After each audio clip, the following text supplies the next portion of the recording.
Hey, Hi, Lucas. hello, hi. Thanks, Tammy, for inviting again. Hi everybody. Right. Tonight is gonna be now it's 9 p.m. here in Singapore, and it's gonna be an incredible, exciting night tonight. And I know all of you have a lot of burning question, so don't worry. We are here for you all the way until you have enough clarity of what's going to happen. All right. You have us all the way. This time Tammy won't stop me so early, right? Tammy. Hi, nice to see you. Hi. Yes. All right. Okay, so anyway, I hope all of you had enjoyed the alpha event where we finally showcase our alpha game demo to you guys. So for us, when we actually presented it, right, we were actually hesitant to actually present it because it's not even close to where we actually envision it to be. As I said in the video, it's not even 1% of what we actually set out to do. We if we are going to become something even bigger than this, right? We want to become the #1 metaverse in the world. We have a lot of work to do, right? So, but the whole intention wasn't to really impress you, but was really to show you our progress. And you'll see more progress in the coming timeline. All right. So now, I know there are quite a few new people who joined us recently, and also there are some who actually invested in us way earlier, maybe in December, in January period. And during this period, right, you maybe have been busy around, and only recently the land sale caught your attention to actually come back here. So before I go into all the Q&A and all the burning question, okay, which I'll be here for you all the way, I want to first do a recap, all right, to let you guys know what we have been doing so far, what we have been focusing on in the past 8 months. So at least everybody understand where we come from. All of us are on the same page so that everybody can make a proper decision when it comes to our upcoming NEXUS World Land flag sale, right? Okay. So in the very first 8 months, right, especially the first half of the year, we focus most of our time, our effort, and our priority into building a very strong foundation, all right, to really grow our roots properly, all right, because if you want to grow big and tall, to really become big, right, the foundation has to be set strong. Okay, so that was what we have been really working on for the past 8 months. And what I envision Affyn to become, right, is not a company that is decided by one person, right? It's not decided by me, it's not decided by one person, but it's really built from a foundation of values and principles. Okay, so for example, if I want to make certain decision, right, it cannot be because I think I want. All right, it has to always be based on the company's values, the principles, and also the culture. So to really build this, right, it takes time to actually set such strong foundation. Okay, and for many of you who know me, right, I like to do things very fast. Sometimes I like to work and get activities very fast. You can hear it from the way I speak. I speak very fast, right? I come from one of the most expensive cities in the world, Singapore, where people here talk fast and walk fast and are very driven, right? And as much as I like things fast, right, there are things that cannot be rushed. There are things that cannot be faster, right? Because there are things that really need to be grown properly. So if you want to build something that lasts for a long time, want to last forever, we cannot rush greatness. Okay, so that's one thing that we have been really focusing on a lot. We want to build something that has longevity and long-term sustainability, because at the end of the day, right, a lot of people trusted us. You see, we really put our reputation on the line. We have obligation, we have responsibility, right, to really add value to the people who actually trusted us.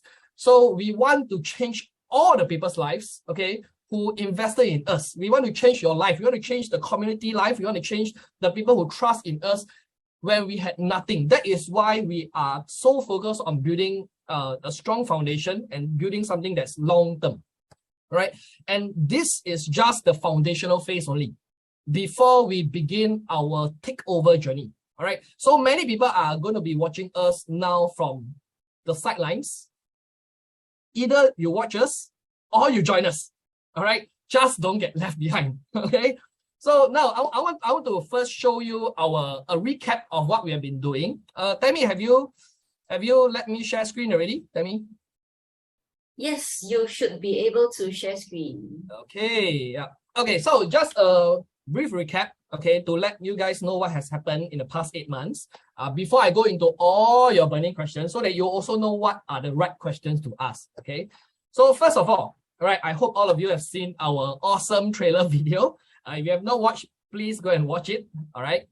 So in the past first 8 months, right, the most important assets in a company is the people, right? And for us, we focus a lot on bringing in the right people, not just in terms of capability, but people who really share that same values with us. And this kind of thing cannot be rushed on. We to really go and find people who are capable and share the same value is not easy, you see, but we really push it, move very, very, very quickly, right? So some of the people that we recently announced, right? Okay, first of all, we actually onboarded this gentleman, which is Teck Wee. So Teck Wee has been, is our Chief Financial Officer. He has 9 years experience in his industry. He was from one of the big 4 audit firms in the world, KPMG. So him coming on board, right, okay, to lead the finance team is a big, big deal. Now, reason why, you just imagine, right, he was a former associate director in KPMG. In a few years' time, he will have made partner already with his capability, right? I mean, he's young, and he's already an associate director already. So for him to actually give up the partnership route in one of the big 4, I mean, if you're in a big 4 as a partner in a big 4, right, your life is just set on, But he gave that up for what? For Affyn as a startup. So it is very telling of how much he believed in the vision of Affyn and where we are going to be. So working with him, all this while, I feel very confident because he has been really professional. He has been very, very strict in many things, and especially in terms of our financing, our accounting. So all these are set properly and set right. And I am very confident in him. It has been incredible. He made my life so much easier. So all these months. So we even actually onboarded, Kester. So Kester, she's our Chief People Officer, who have 20 years experience, okay, in GovTech. So GovTech, as in 20 years experience in human resources. So she was formerly from GovTech. GovTech is the Government Technology Agency, which is under the Prime Minister Office one, which is the government one. And she was also the former Vice President of HR from ComfortDelGro, which is one of a global conglomerate. So somebody with 20 years experience, so experienced, right? She is now leading our people, our HR. She inputted a protocol, she inputted policy, she put infrastructure, she set cultures, she set values. Everything people related, she take care of, make my life so much easier to focus on, my main job, right? So having Kester on board is a big, big deal. Affyn already took to another level, okay, with her leadership. And David, so David, actually I know David for quite a couple of years already. Somebody who, even without Affyn, right, I go to him a lot for advice on many, many things. So he have 8 years experience in security. He was formerly from Ministry of Home Affairs. He do homeland security projects, high profile projects. So he take care of all our security protocols, our infrastructure to really make sure everything is set right from the start. So most companies don't think of security until much later on, right? Because it's expensive. But we decided to do it now because we have a long horizon, long trajectory of where we want to become. So that's why David coming in to set this foundation and infrastructure right now, right? Okay, make it easy for us, okay, to build a long-term plan for our metaverse. Okay, and we also onboarded Cedric. So Cedric, an industry legend. 25 years experience. I mean, since 1995, okay, he was from Epic Games. He was formerly from Ubisoft, from LucasArts, and he was also former creative director from Bandai Namco and also Virtuous.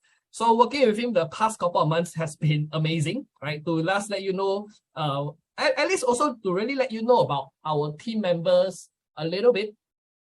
Eventually, I want to bring some of them really onto AMA to interact with you guys so you get to know not just always me and Tammy, right? Oh, Tammy, oh. So at least you get to meet more people within the team. So for Cedric, right, working with him, I feel very comfortable working with him. The fact that I know that this guy has very strong principles.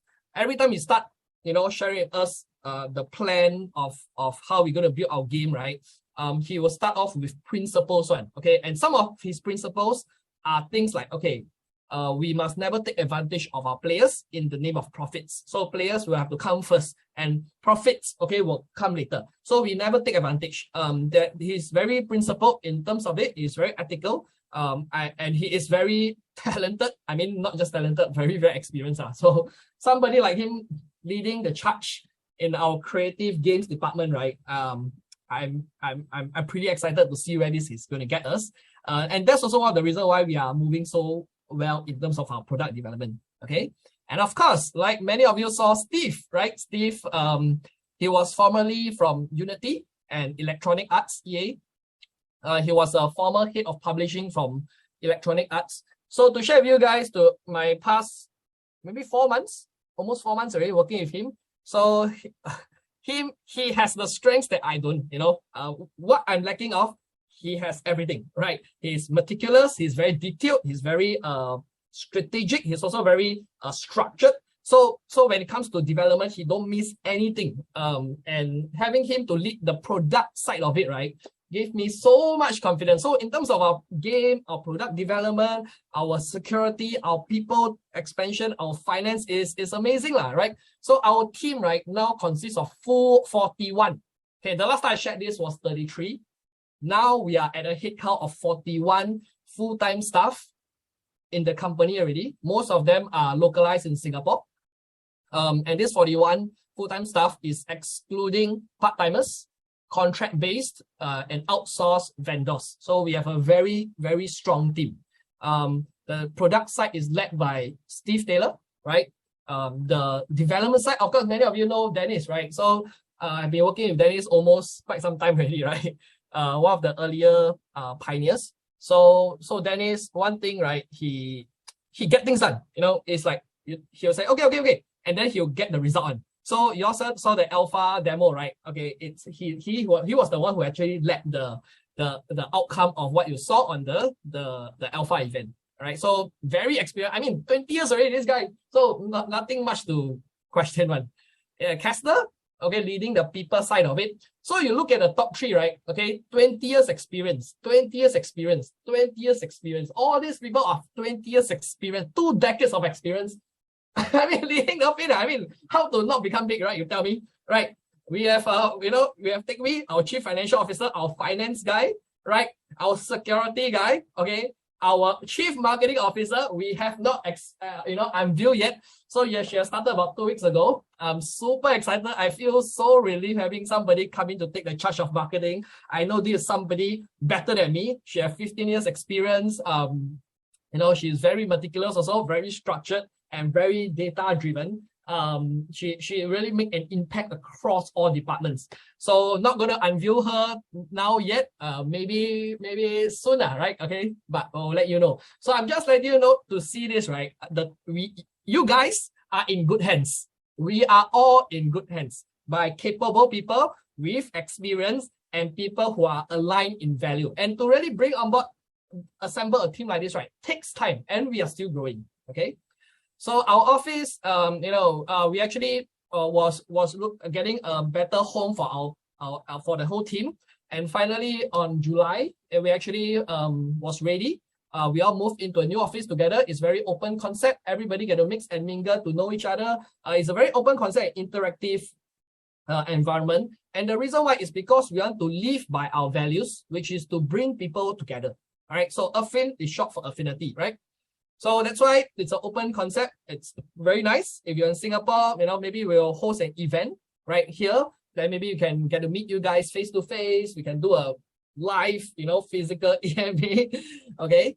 So the reason why we want to get this space here, right, in this office is because we wanted to do something that is unusual as compared to many other companies. We want to create real life physical interaction, many mini events, talks, get to really foster relationship, build relationship, and etc. So we have a new director of business development, right? Who have a lot of experience also as well. Who can help us in fostering partnerships and all of that.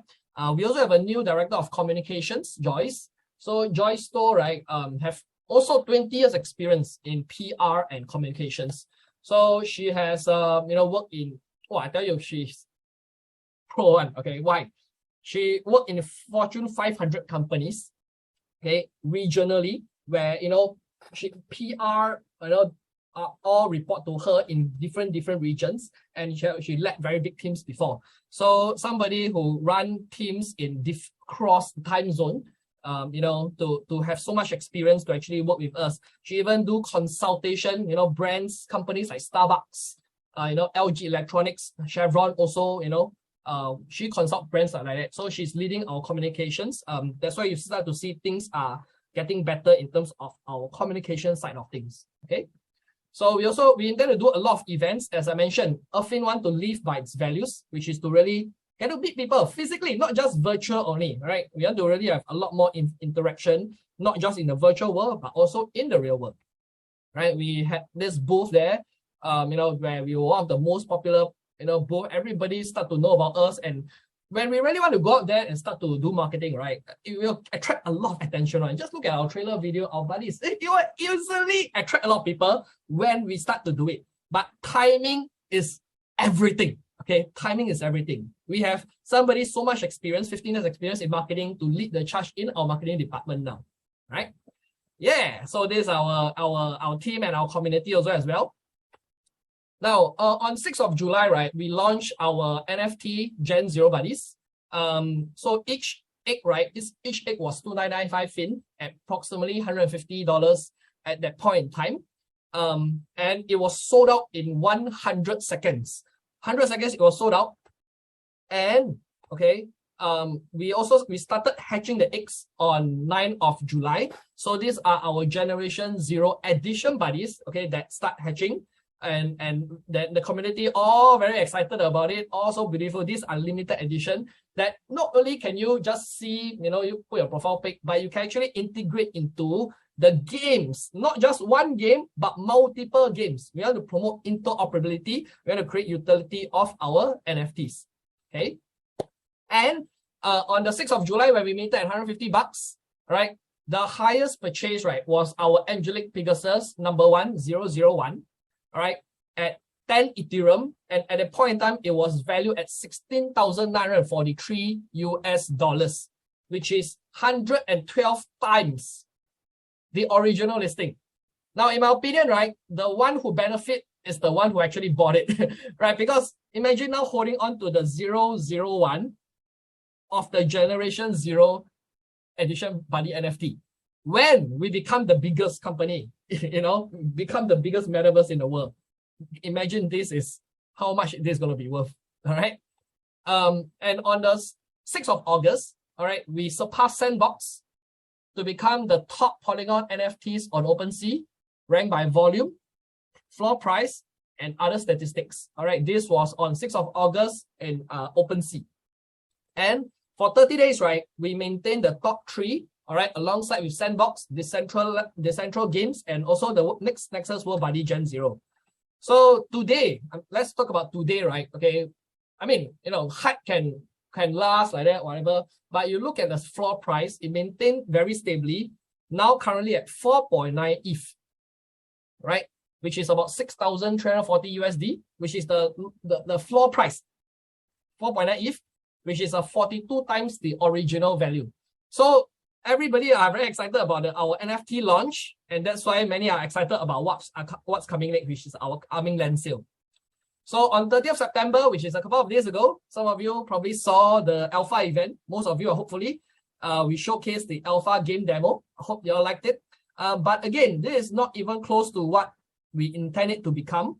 what we intended to become, right, is way beyond any of you and even me, what we can even imagine. It is a very ambitious project. NEXUS World is a huge project that we want to promote Web3, we want to promote interoperability, we want to be able to promote really creating a real game that adds value to people's lives, that really empowers our users also as well. So this is just the beginning, and I hope those of you who followed us all this while have already felt like every time we show something, it gets better and better. It will only get better and better. All right. So that is what we intend to do and we set out to do. Right. And our gameplay trailer, we spent almost 6 months and more than 50 people to develop and produce this game trailer. So understand one thing, when anything we do, right, be it the product, be it the game trailer, building a team, even being the office, right, we make sure we deliver at a certain standard of excellence. We take no shortcut. Of course, you want to make one video can be very fast one. Maybe 1 week, 2 weeks also can do already with a very low budget. But we are not that kind of company. If you want to find that kind of average company, not us. That one can be very fast. Make last or not, I don't know, right? If you want to really build something big with us, long-term, sustainable, then Affyn is the right company to follow with. Okay. So now let's talk about NEXUS World Land. Okay. So I want to share some insights with you guys about what makes land valuable. All right. A lot of things, right? Of the value of a land, right, can be determined whether real world or virtual world is determined by multiple factors, such as locations, such as scarcity, population, and also GDP. And what I mean by this, now let's talk about the real world. If you buy a plot of land, such a big plot of land that has nobody there, what's the use of that land? Useless, right? You can't monetize it. Right? You build a business there, got people coming on. Unless you build a casino, then different story, of course. But if there's nobody there, nobody spending there, then your plot of land is actually essentially worthless, isn't it? You want to sell, who do you sell it to? There's no liquidity. Am I right to say that? So this is the real world. Understand how the value of a land works. What determines a high value land? Okay, countries like Singapore, Hong Kong, why are they so freaking expensive? Because number one, scarcity. Number two, the high GDP, the spending within the citizens. So the more higher the GDP, the more the people, right, the more valuable a plot of land is. Singapore or Hong Kong. Imagine 20 years ago, if you had the foresight to invest into the land of these two countries, I mean, your next generation, next generation, all no need to work already. All right. So this is the real world. The same thing applies for the metaverse. If you invest into a land that got no players, what's the value of the land? No value, right? But if you invest into a land in a metaverse, right, that has a lot of players, more than an entire country or continent or region, I'm telling you, even though it's a virtual land, it can be worth way more than a real land. All right. So because why? Virtually, if it's a virtual, right, real estate, right, the scalability, it's infinite. We are not limited by, like the physical. So that is why I believe that virtual land will be even bigger than real land in the future. Okay. So now, now a lot of blockchain metaverse projects, right, are all just within the same small little pond playing among themselves. So you think about who are the people inside here. They are players. I mean, they have been quite established so far, but who are the people? The players are all just crypto savvy people, okay, buying into land, buying into the thing. What's the motivation? It's just to make money within themselves, but they couldn't solve that one problem, which is to break through into the mainstream market. None of them have come close to actually succeeding in this yet, right? So, but for Affyn, right, as a free-to-play model, we want to penetrate the mainstream mass market. And we know we can do that. And you look at Pokemon Go. Pokemon Go, what is their demographics? Everybody. Free to play. I mean, the framework is there already. But imagine you put a play to earn inside. Imagine you integrate a play and earn economy inside, right? People can play and earn at the same time. Can you imagine the user onboarding, the word of mouth that really truly happened? They don't even need to understand what's crypto, blockchain, or NFT. I just want to come in and play and earn and spend. You can imagine how big it's going to be, This is where Affyn wants to be. I'm not going to play in a pond. We are not going to be a big fish in a small pond. We are going to play in the big ocean. So that's where we intend to be. All right.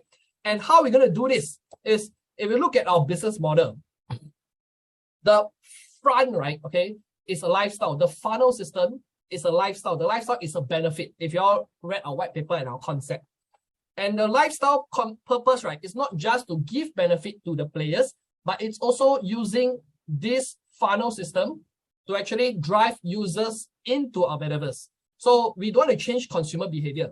People eat, right, with or without gaming or metaverse or crypto. People eat, people shop, people entertain, people travel. All these things are things that people do. We want to drive them in, all right, get them into our ecosystem, help them understand, there's this fin, and then we bring them into the metaverse. So we don't change consumer behavior. We make it free, we make it easy, we make it beneficial, and they come in slowly. I'm in NEXUS World already. They don't even realize. But the whole thing, right, okay, the whole thing is powered by our foundation, which is the 100,000 NFT lands that you guys will be holding. So the land is the thing that powers the whole entire metaverse economy. All right, that's why the land is the most important thing. Whether people find it fun, interactive, all this, right? You guys, all of us here, we contribute to this, right? That's the whole gist and whole idea of Web3 and as a metaverse. All right. So that's why this land is so important to us. We want to do a lot of, barriers. We do flag, we do this, we do the KYC, all this, because we want it to go into the right hands.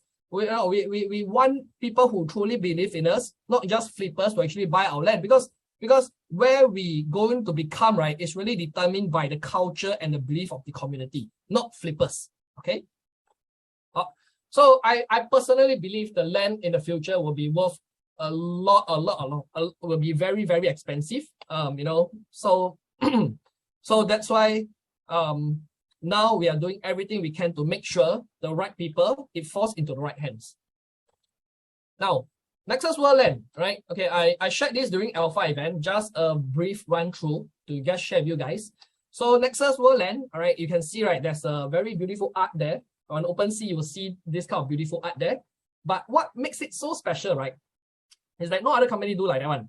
A very specially beautiful design, unique art that is tied, okay, to corresponding real world geolocation. So all of them have a coordinate codes. Okay, that's the unique part, and that links it to a design that has different features. Right? And what's special, right, is every land, okay, you can earn rewards from player traffic. So I shared this example in Alpha event, similar to like Monopoly, right? When you start the game in Monopoly, you don't think about rare land, common land, mythical land, epic land. What do?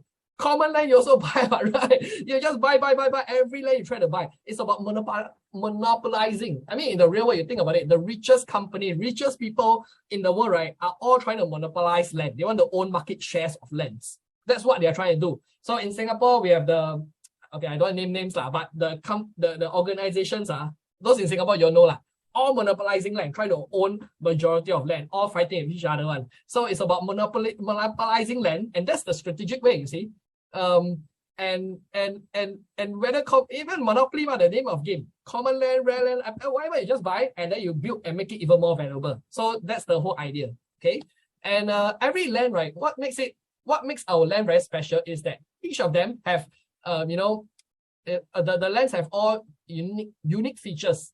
And they spawn rare bodies to attract crowds, and they can also do more things, but we won't say much for now. So there are lands that has like waterfall, they have rocks like Pegasus one, they have crystals, they have eggs, all these kind of things that help you spawn special bodies, and then after that a lot of people will come to your place. Now I'll give you an example. Imagine you own a land. okay, let's use Pokemon Go as an example. Okay, let's say you own a plot of land and suddenly your land spawned a Charizard. Would you agree that suddenly everyone around the world, all want to go to your land there, right? So when they go to your land, do activities, what happen? By right, okay, if in Pokemon Go you can't earn anything lah. But if you really own if Pokemon Go is built on blockchain with NFTs, right? Imagine the rewards that you can earn because everybody come to your land because you spawn a Charizard. So that's one of the to let you envision this idea. Okay. There are also more things we're gonna do for the features, but when we do announcement, we'll just surprise you guys lah. And also now each land can help you amplify earnings by growing a prosperous hometown. So this is, to me, very exciting. Okay, I want to take the time to actually talk about this. Okay, so every land, right? Every land NFT is a hometown, and you are the mayor of that hometown, right? And when citizens join your hometown, right? Whenever they go out and play, they get taxed. The tax will go to you as mayor. So you can keep growing, your citizen size, your population size. So every rarity, your common, rare, epic, and mythical, right, will have different population size. Of course, the highest one, mythical, will have the largest population size. The mythical one, the normal will have the smallest one. But what makes it very interesting is, imagine now you own a common land or an epic land or a mythical land. And when the game gets so popular, and suddenly everybody's population size hit limit already, then we suddenly announce and say, okay, all lands, the population size will increase. What do you think happened to the value of the land? Every time we announce size increase, size increase, size increase, what do you think happened to the value of the land? All right. So this is one thing to note. To help you understand why this is so powerful, right? I want to give you an example of a blockchain project many of you are familiar with. I won't say the name. So there are some, there's one company, right, that requires to start the game, right, requires I think 3 NFTs, right, and then you can loan this out to a player, and the player can play for you, and the earnings maybe it's like half or maybe 80-20, 90-10, whatever. That one is decided. So you need 3 NFTs to have one player to play for you, and you earn, they also earn, right? Now the land is so special here is such that 1 NFT only, you can have multiple citizens free to play, free to join, free to play, and going out there to play for you, and they can tax. So other people is 3 NFT, 1 player. We is 1 NFT, multiple players, right? So we have not set the number yet.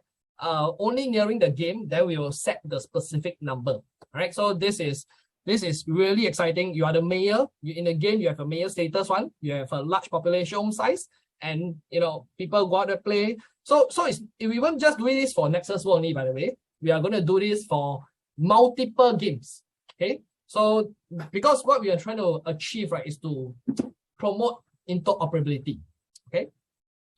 So there are other benefits such as building business on your land by providing services to other players, design your land, customize your hometown, rent or other players and earn. You can even host games, activities. You can even, NL. So this is one thing we want to also do. Landowners, right, are our most important community members. So with them, really landowners, right, we want to do events and campaigns only to landowners. So there will be a lot of special things only for landowners in the future. All right. So, and there are going to be more benefits coming. Right. Now, how to buy NEXUS World Land? To give you some tokenomics, right?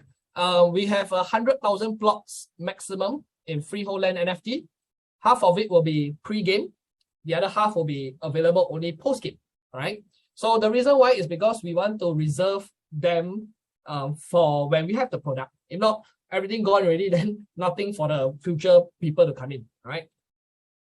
And at the same time, right, how we're going to do this, right, is we want our community to take the flags, all right, and go to the world and then plant them to claim the land. So the reason why is because we have thought through.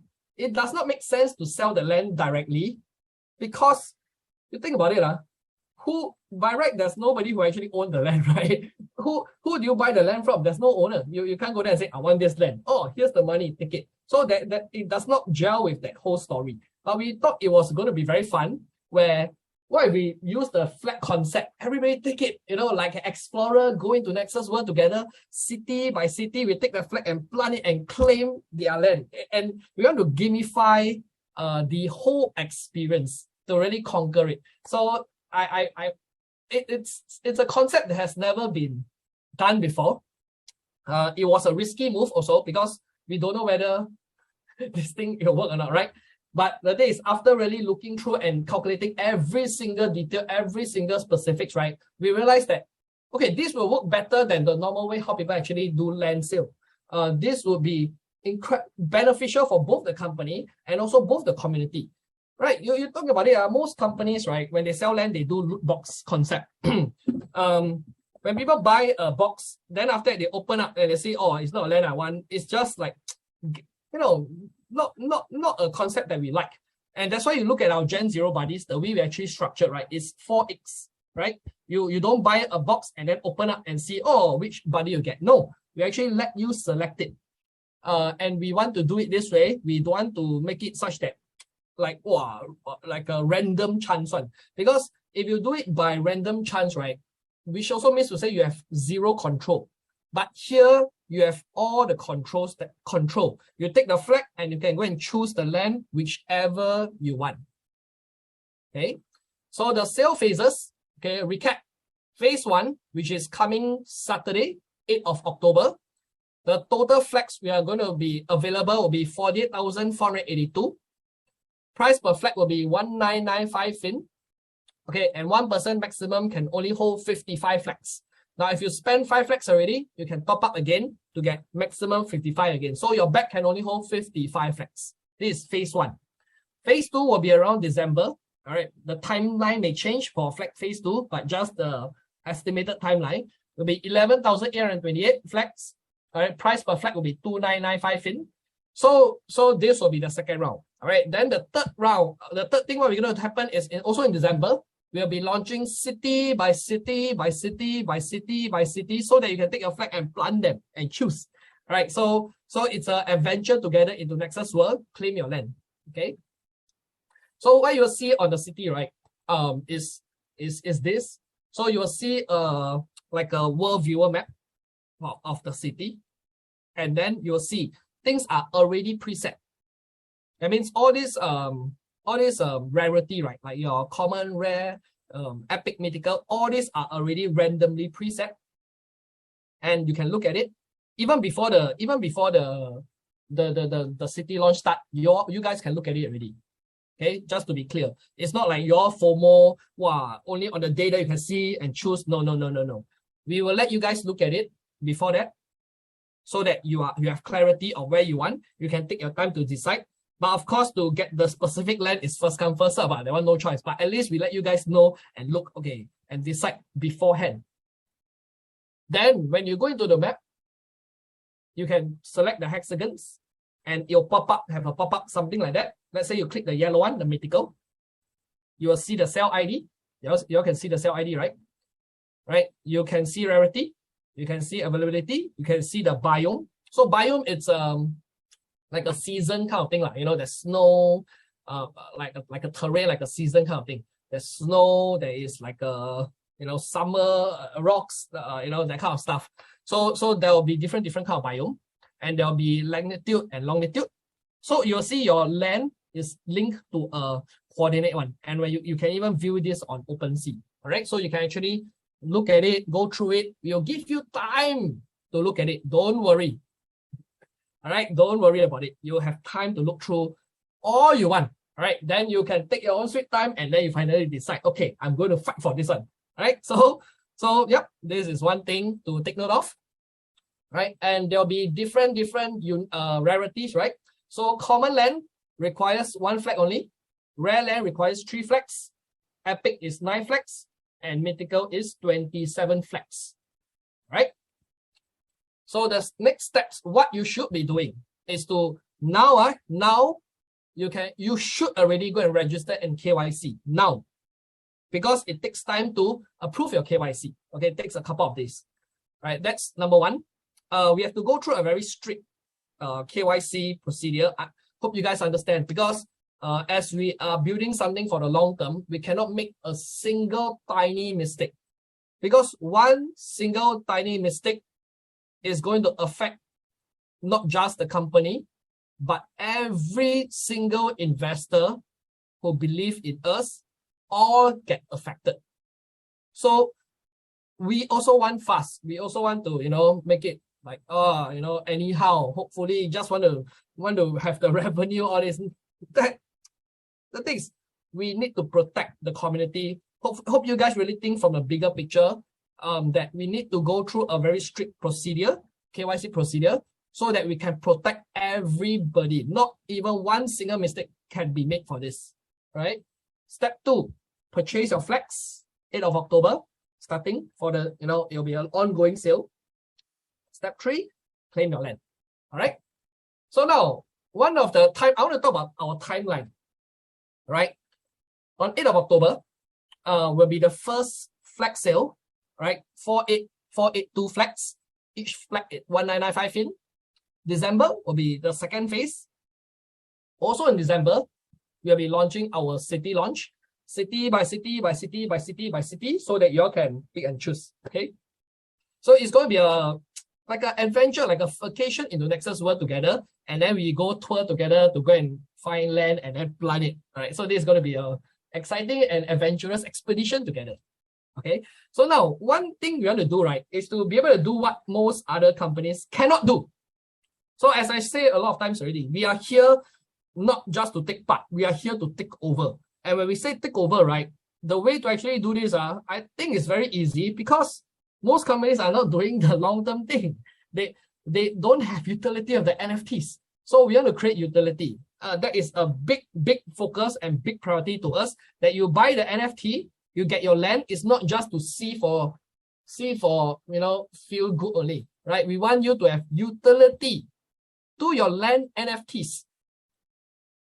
All right. So when you have utility to the land NFTs, what do you think will happen? People will buy it for the utility. Understand? So that's why in the first half, after we launch the city launch, right? People start claiming, you guys, start claiming your land NFT, start claiming already. We want it to go into your hands first. As I mentioned, this is the foundational phase. When the land NFTs get distributed to the community, the loyal Affyn community, right after that, in the first half of 2023, okay, we want to launch this. So I showed this in the alpha event. It was very brief. Now I want to put it here longer for you guys to see. So this is something that we are going to be building on top of NEXUS World, something additional, something on top of NEXUS World, so that your land NFTs is not just used for NEXUS World, but also for something else. I don't know what you can decipher from this picture. You see what Dr. Gerandi is holding. All right. You can see from the expression of the buddies. So this picture is telling you a story. We're not going to tell you what is it right now, but what I'm trying to say is we're going to do a big tournament event for this. And when we do that big tournament event, your land will have very strong use cases to actually participate in this tournament. Without the land NFTs, right, people may not be able to participate in the tournament event because they need you so that they become a citizen. So you will see in this tournament event, we will start to onboard the non-crypto people. That is our starting part. We aim to onboard non-crypto people, real players coming in, buying, spending, not because they want to profit and flip and speculation purpose. They buy in, they spend because they are enjoying the fun and entertainment of what we provide. So if you don't get your land now, I don't know what you're thinking, right?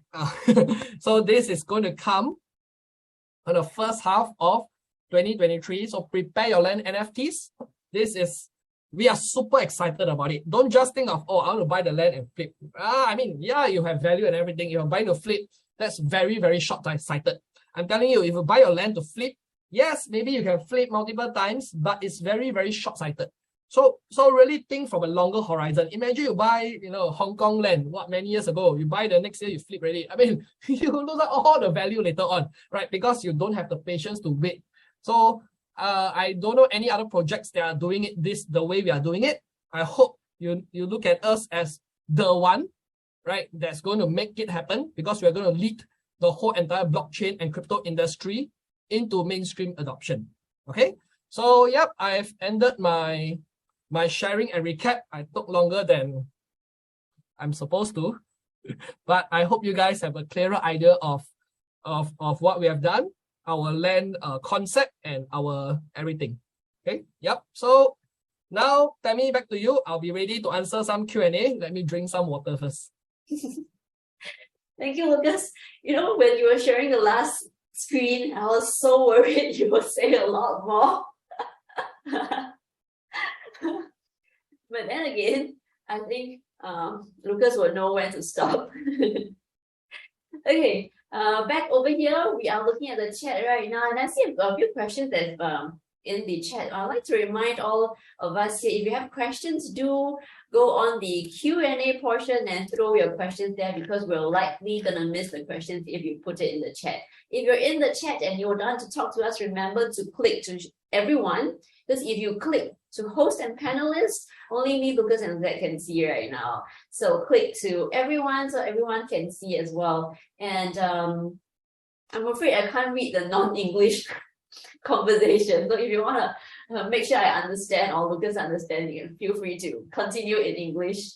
Yes, friends, over here we have quite a lot of questions, but before we go to the questions, maybe I would like to ask Lucas, just your opinion, your emotions, your feelings right now after the alpha event, seeing all our chats in the Telegram, because I know you're always there, like you always said, you're always there. How do you feel so far, the response and things like that? So yeah, I mean, after the alpha event, I was super excited. I was very confident. Seeing the response from the community, people are excited, people are asking a lot of questions. Of course, there are some debates, some intense, debates, questions in the Telegram group chat. I'm always watching, by the way, guys. I'm always watching. Whether I respond or not, that's another question. So, and to me, is when there's intensity, there's emotion put in. When there's emotion put in, it means to say people actually care, people actually want it, there's actually interest. If people are not talking about it, if there's no anger, no emotion, then that is a bigger problem, because there'll be a lack of interest. So I'm proud to see everybody is discussing, asking questions. More importantly, I want to give thanks to the community leaders, the moderators. All of you guys really fronting the line. Trying your best to answer all the questions. And for us, we saw a lot of understand this whole land sale campaign. It's never been done before, and there's no reference point to see if anybody actually made it right. We actually went through a long time. You have no idea how long we actually talked through every single thing for this land sale campaign. Right, very, very long, countless of meetings. We want to give the best experience to everybody. We want to ensure people benefit. So of course there will always definitely be blind spots. Because from an inside you don't see it until actually from a bigger picture you start to see it. So very thankful to the community to poke holes into it, right? Seeing things like, hey, why like that?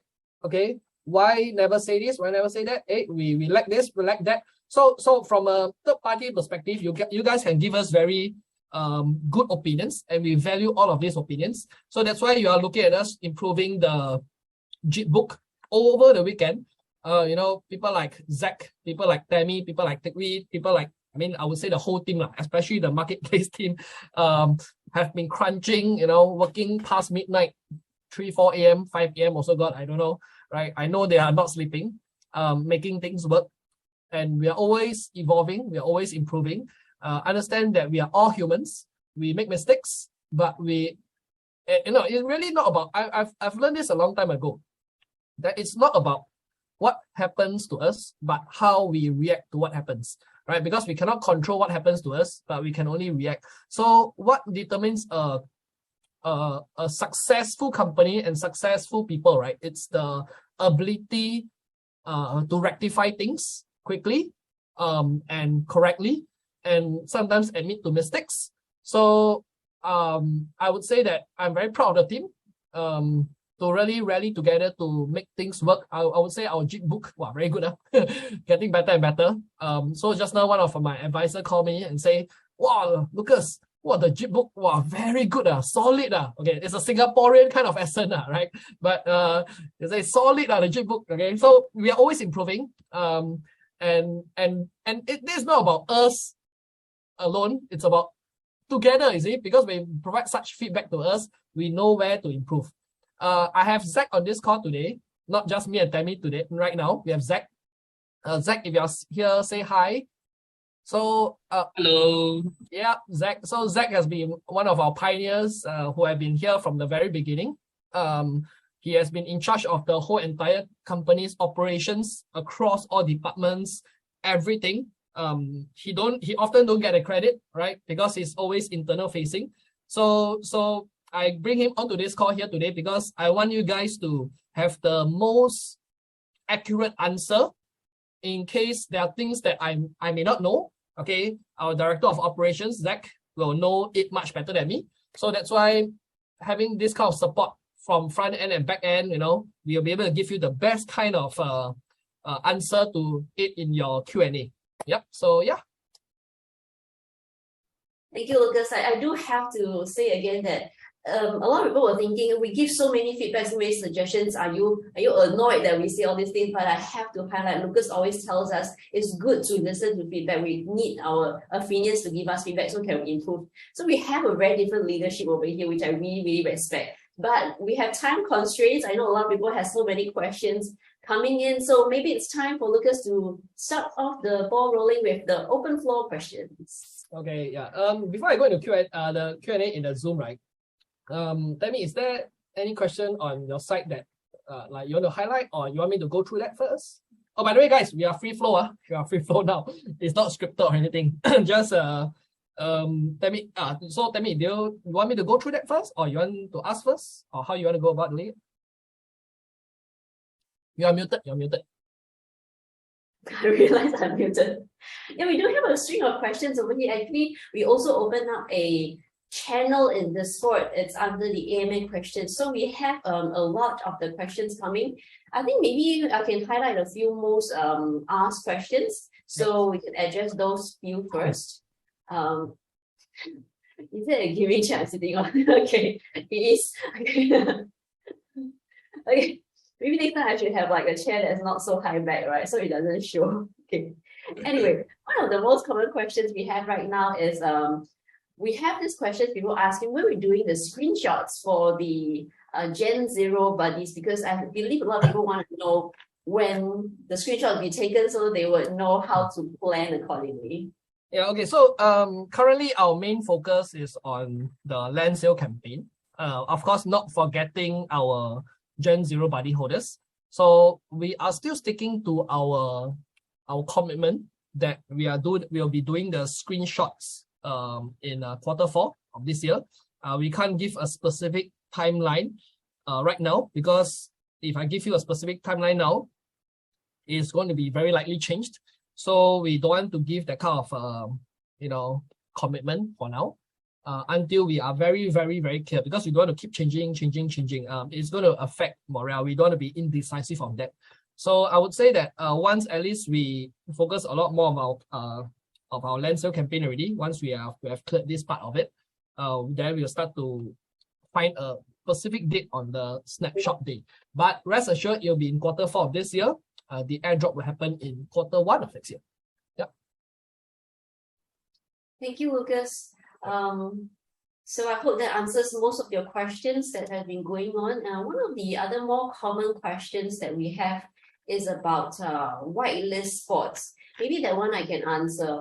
So, okay, let me pin myself as well. Okay, so we have a whitelist happening. So if you can notice that we have the whitelist part for the flag sale that's happening 24 hours earlier before the whitelist, before the normal public sale for the flag sale, right? So people also ask, when you win the whitelist contest, right? Do you get early access or to choose the land as well? So that one, for the contest, we have ran a few, which is the Gleam contest, the Hosty contest, the proof of care on Gleam, and then right now we're also running the referral contest where you can refer 5 friends. In case you didn't know you want a whitelist spot, right? You can refer 5 friends to do the KYC, and then you can stand a chance to win our 50 whitelist spot. That's 50 compared to the usual contest. We're only giving like 4 or 3, right? This one is 50, so you have a lot of chance for that. Just get 5 friends KYC. So for these contest winners, you get the 24-hour early to buy the flag, and you also get the chance to select your land earlier as well. So I hope that clarifies. But more details how it's going to work will only come closer when the land selection is coming, because we don't want to confuse people with too many details. We focus on the flag sale first.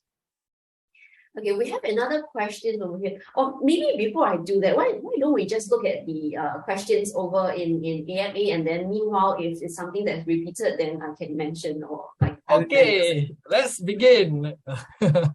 All right, so okay, let's see the first one. Congrats on the alpha gameplay and the trailer. Just a few questions regards to the land sale. Will the NEXUS World viewer be available prior to phase 1 flag sale so potential buyer can see the land rarity? Okay. If I'm not wrong, Zach, maybe Zach can share this part of it because I think he can give a more accurate answer on this. Zach, are you here? When can we see the NEXUS World viewer?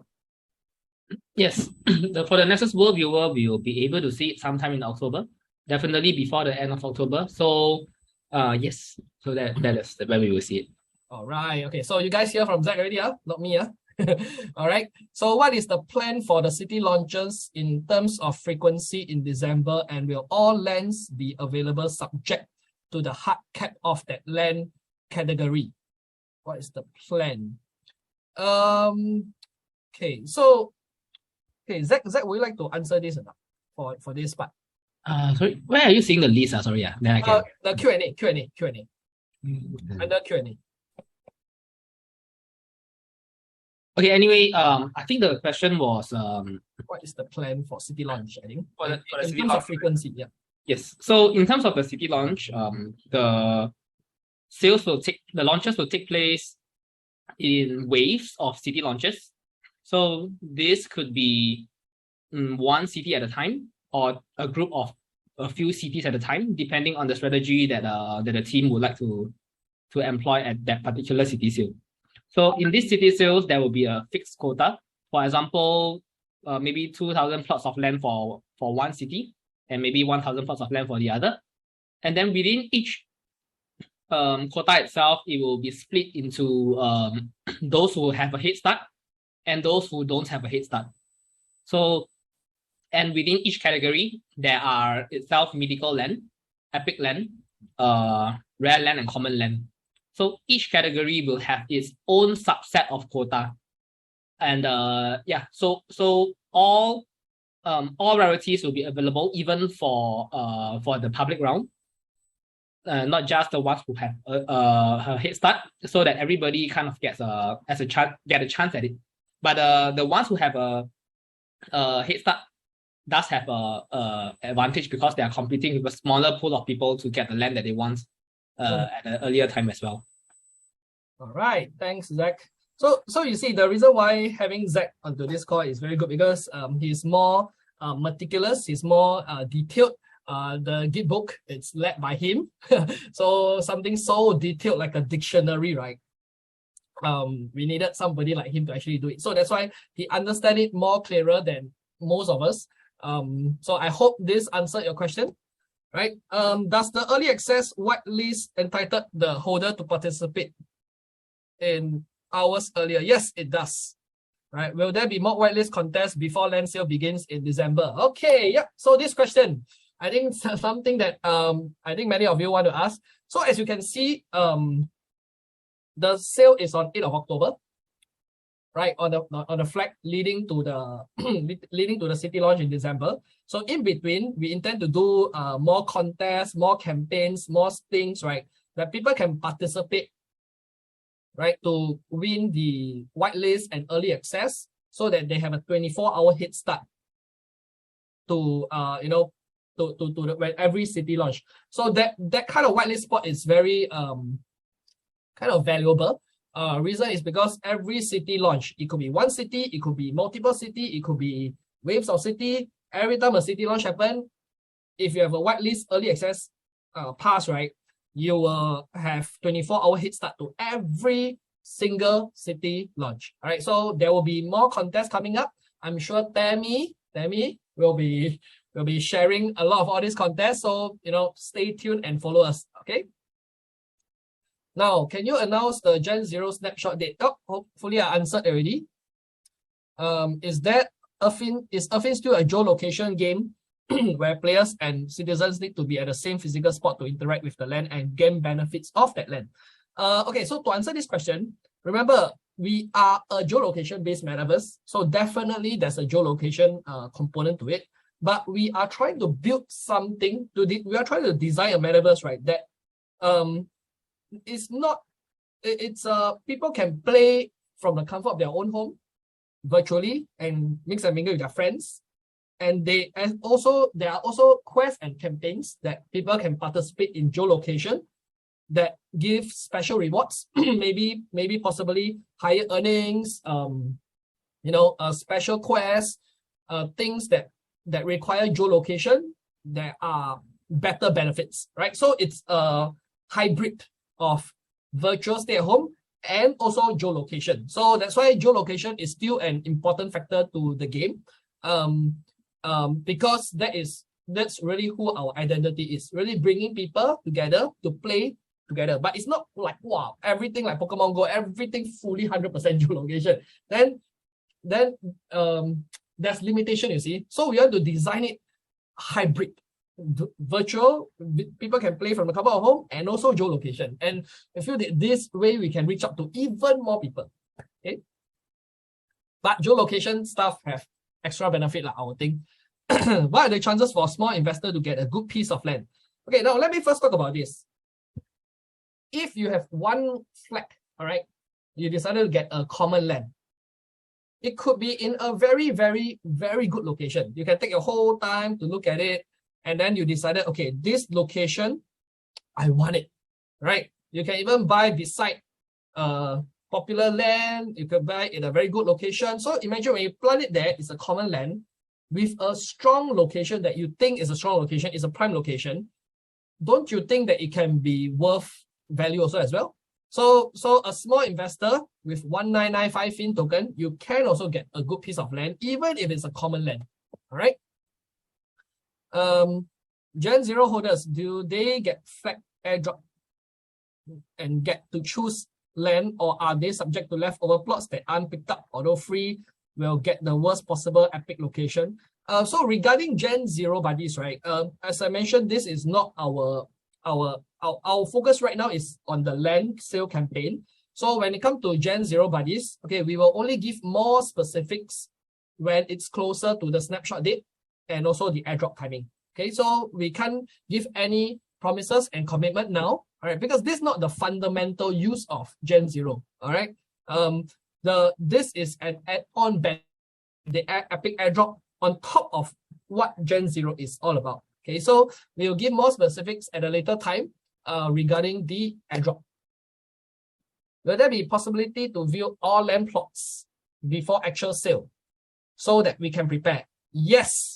As heard from Zach just now, sometime in October, before end October, definitely, you'll get to see it. Will the plushie in Discord game be replenished? Please say yes. Tammy, I can't answer this question, Tammy. Okay, so technically speaking, what he's talking about is the More Fun Together game in Discord, and then you can change your affinity for different things. For example, the plushie. Right now it's fully redeemed. So the next thing you can redeem is the desk mat. And after the desk mat, we'll give other merchandise as well, because we have also other merchandise. And once that full round is finished, then we'll come back to the plushie. So it will be replenished after the rest of the merchandise are being redeemed. All right, hopefully I answer your question. Are the spots already preset with rarity, or does the amount of flags that we put on it determine its rarity? So I hope in the presentation it answered your question already. The rarity are all already randomly preset across the world. So when you open up the world viewer, you will already see, oh, where is common land, where is epic land, where is mythical land, and where is rare land. All right. So this becomes very interesting, you see. I mean, to me, at least I find it very interesting. When I look at the whole thing, I'll be looking at it and thinking, oh wow, location is attractive. Oh, rarity is attractive. Oh my God, this land got feature. All right, so it becomes very interesting and adventurous to slowly actually pick and choose which land is valuable. That to me is really very fun. So yeah, you will have the time to actually look through. It's all already preset, right? It's one thing is it's not you take 27 flags and plant it in this location and it becomes mythical. No. All right, no, it's already preset, right? So, yep.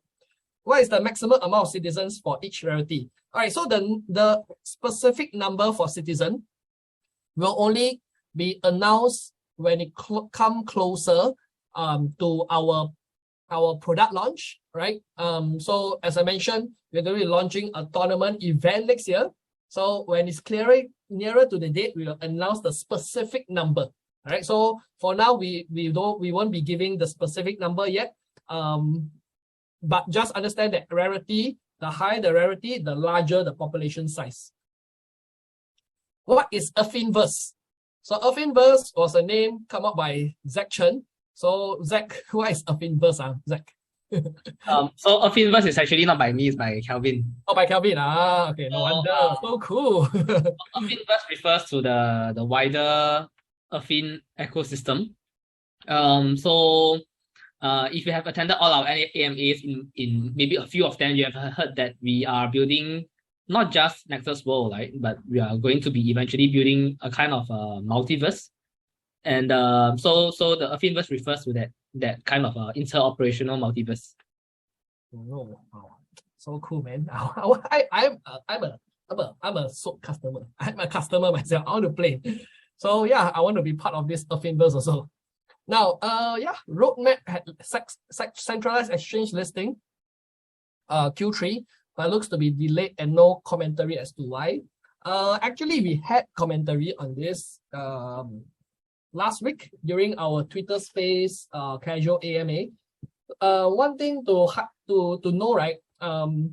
With our new chief marketing officer recently coming aboard in less than 2 weeks, maybe 2 weeks already. There are things that has been, there are strategic plans that are kind of like enhanced, right? So we didn't want to make this kind of decision, without our chief marketing officer. And also one thing to note is because we decided to push it back just a little bit, not too far away, right? So that it does not really hinder too much on the roadmap. It's not changed too much, okay? But because the main focus now is on the land sale campaign, we don't want the focus to be on the exchange listing, but have this expectation. Don't have high expectation, like about exchange listing, because at the end of the day, exchange listing, right? It helps, right, in terms of maybe accessibility and maybe volume. Right, but it should not be the main focus because it's the main focus should be the fundamental product development. Right, so don't have too much high expectation and everything focus on exchange listing. Unless you're telling me that when the exchange listing out to sell up, then you are not really our target market already, right? So unless your purpose is exchange listing is because we want new people to come in to buy the land, then maybe yes. So I hope your intention, it's aligned with us. Why exchange listing? We want to do exchange listing is because to give more accessibility to people, right? So that they can participate in our coming land sale. But it will be pushed back a bit, not too far away. I won't tell you when, but it'll be pushed back away, but that will not be our focus. All right. Yeah. Hi, how can I check the status of referrals? Oh, okay. Tell me, how to check the status of referrals? Okay, let me put myself pinned first. Okay, Right now we don't have the function to check whether your referral passed KYC or not. Okay, let me unpin Lucas.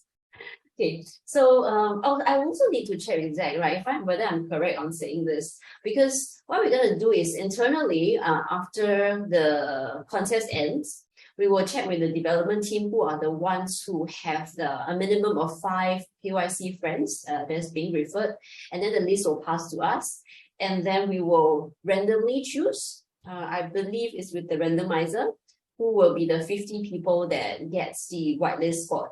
So can I check the status? Unfortunately, now we don't have that function. Yeah.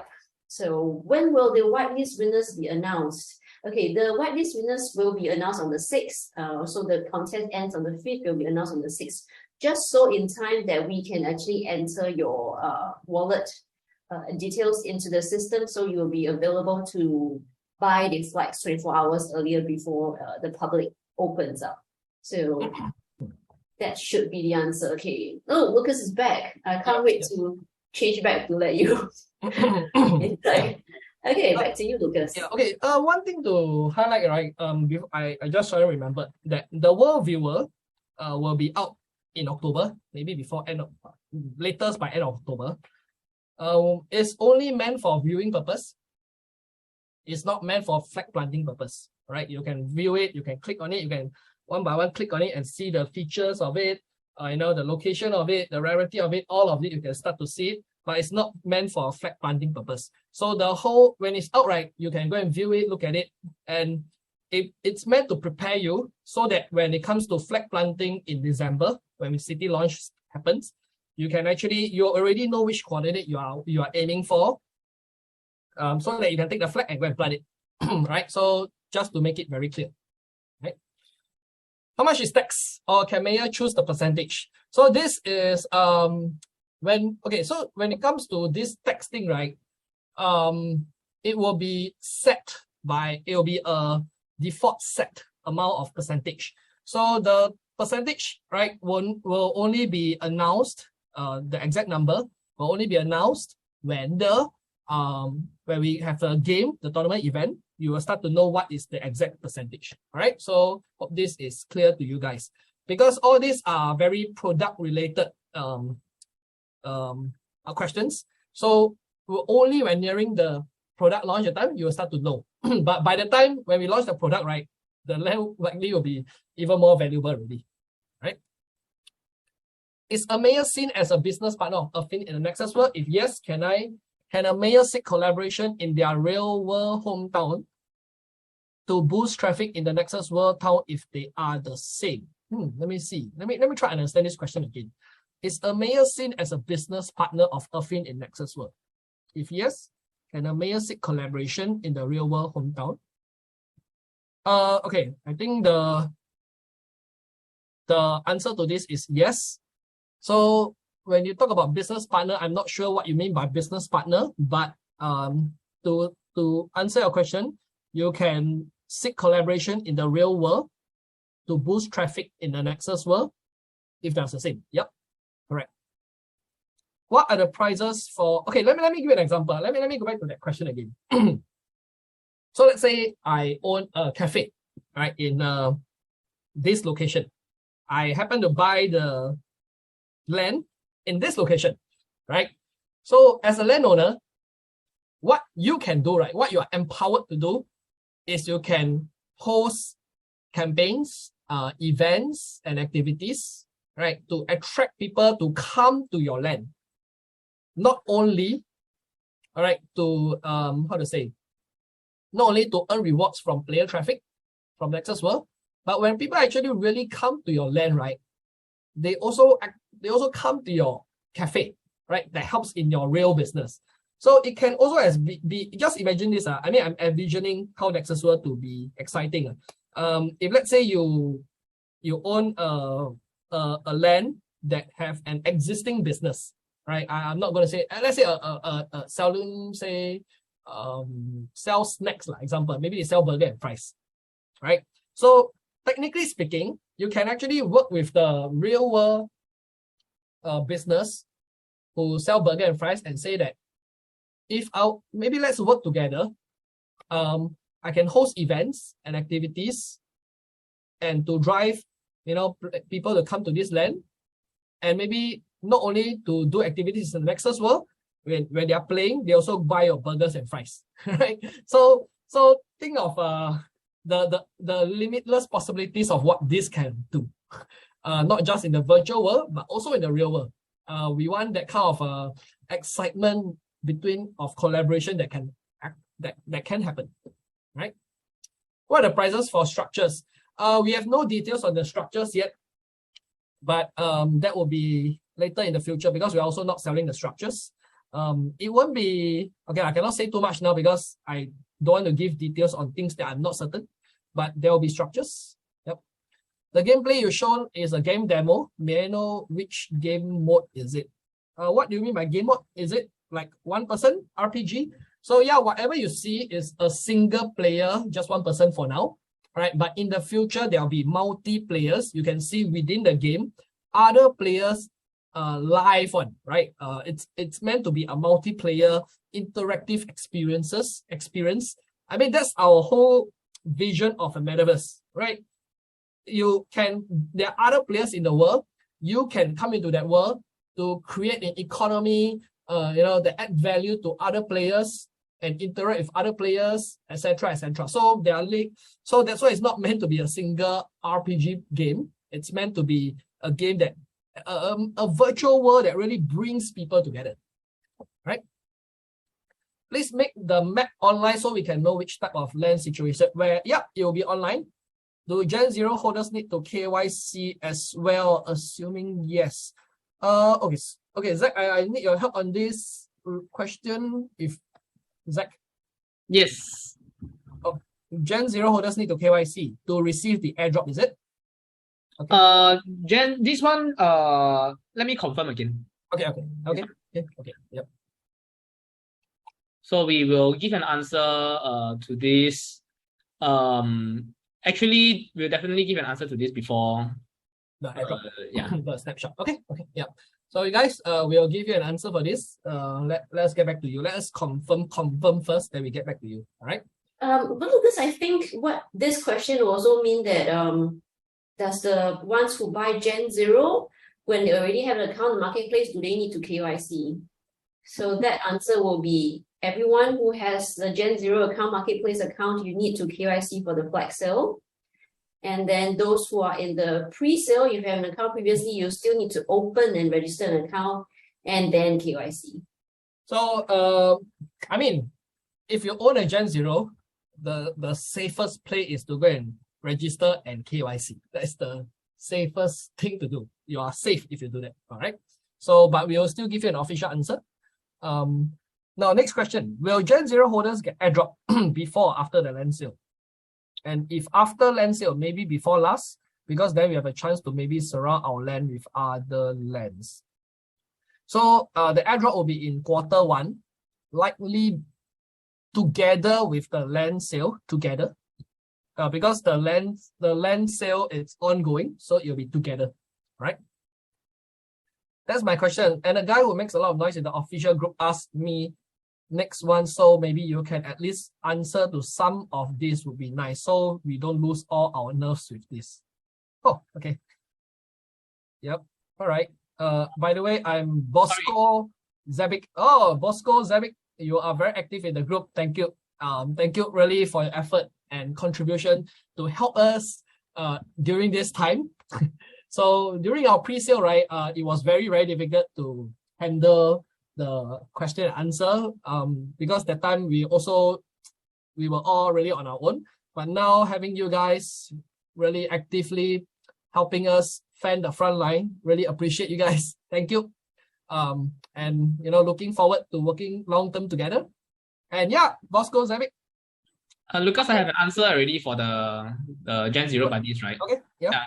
Don't need KYC to receive. Don't need KYC. Okay, very good. But guys, going register an account on the marketplace and KYC with us, right? So that every time we launch something new, right, a new NFT, you already, we already have your account with us already. Okay, so yeah, I mean, join us. So me as a private investor and as a person that trusted you and believed in a project before it even started, why I don't have a spot in the flag sale? I think that me and people like me that joined Affyn before, everyone should deserve it. That's true.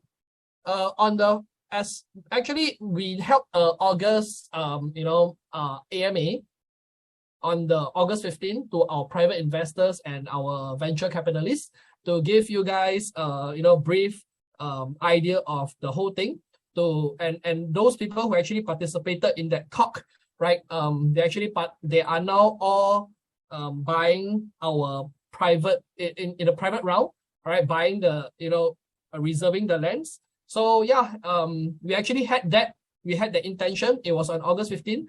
It has been ongoing. So we have been we have a very, very exciting private round that's ongoing. So yeah, I mean, hopefully you have joined that call. Bold. Does Affyn engage third-party audit? Example, Pack Shield to audit the whole land sale process, including whitelist contacts, Gen Zero Buddy, Fin, and landlord. If no, any plan for such audit to ensure full transparency and fairness on smart contract source codes? Okay, to answer this question, Zach, correct me if I'm wrong, is we have a third-party audit firm, which is Certic, right? Certic is one of the top security. Am I right to say that? Yes, we actually have Certic audits for all our smart contracts. You can actually find them on the Certic website. Actually, if you go to the Git book under the document, the other helps and resources, right, you can actually find the Certic audit link. So it's all transparent and up on the net. All right. Yeah, I mean, Certic is one of the best security firms in the world. So that's why when we place a high importance on security, we want to get the best. Okay, so yes, to answer, we have Certic. Currently, what are the risk control mechanisms employed on Fin and NFTs? We don't want to lose our precious to hackers.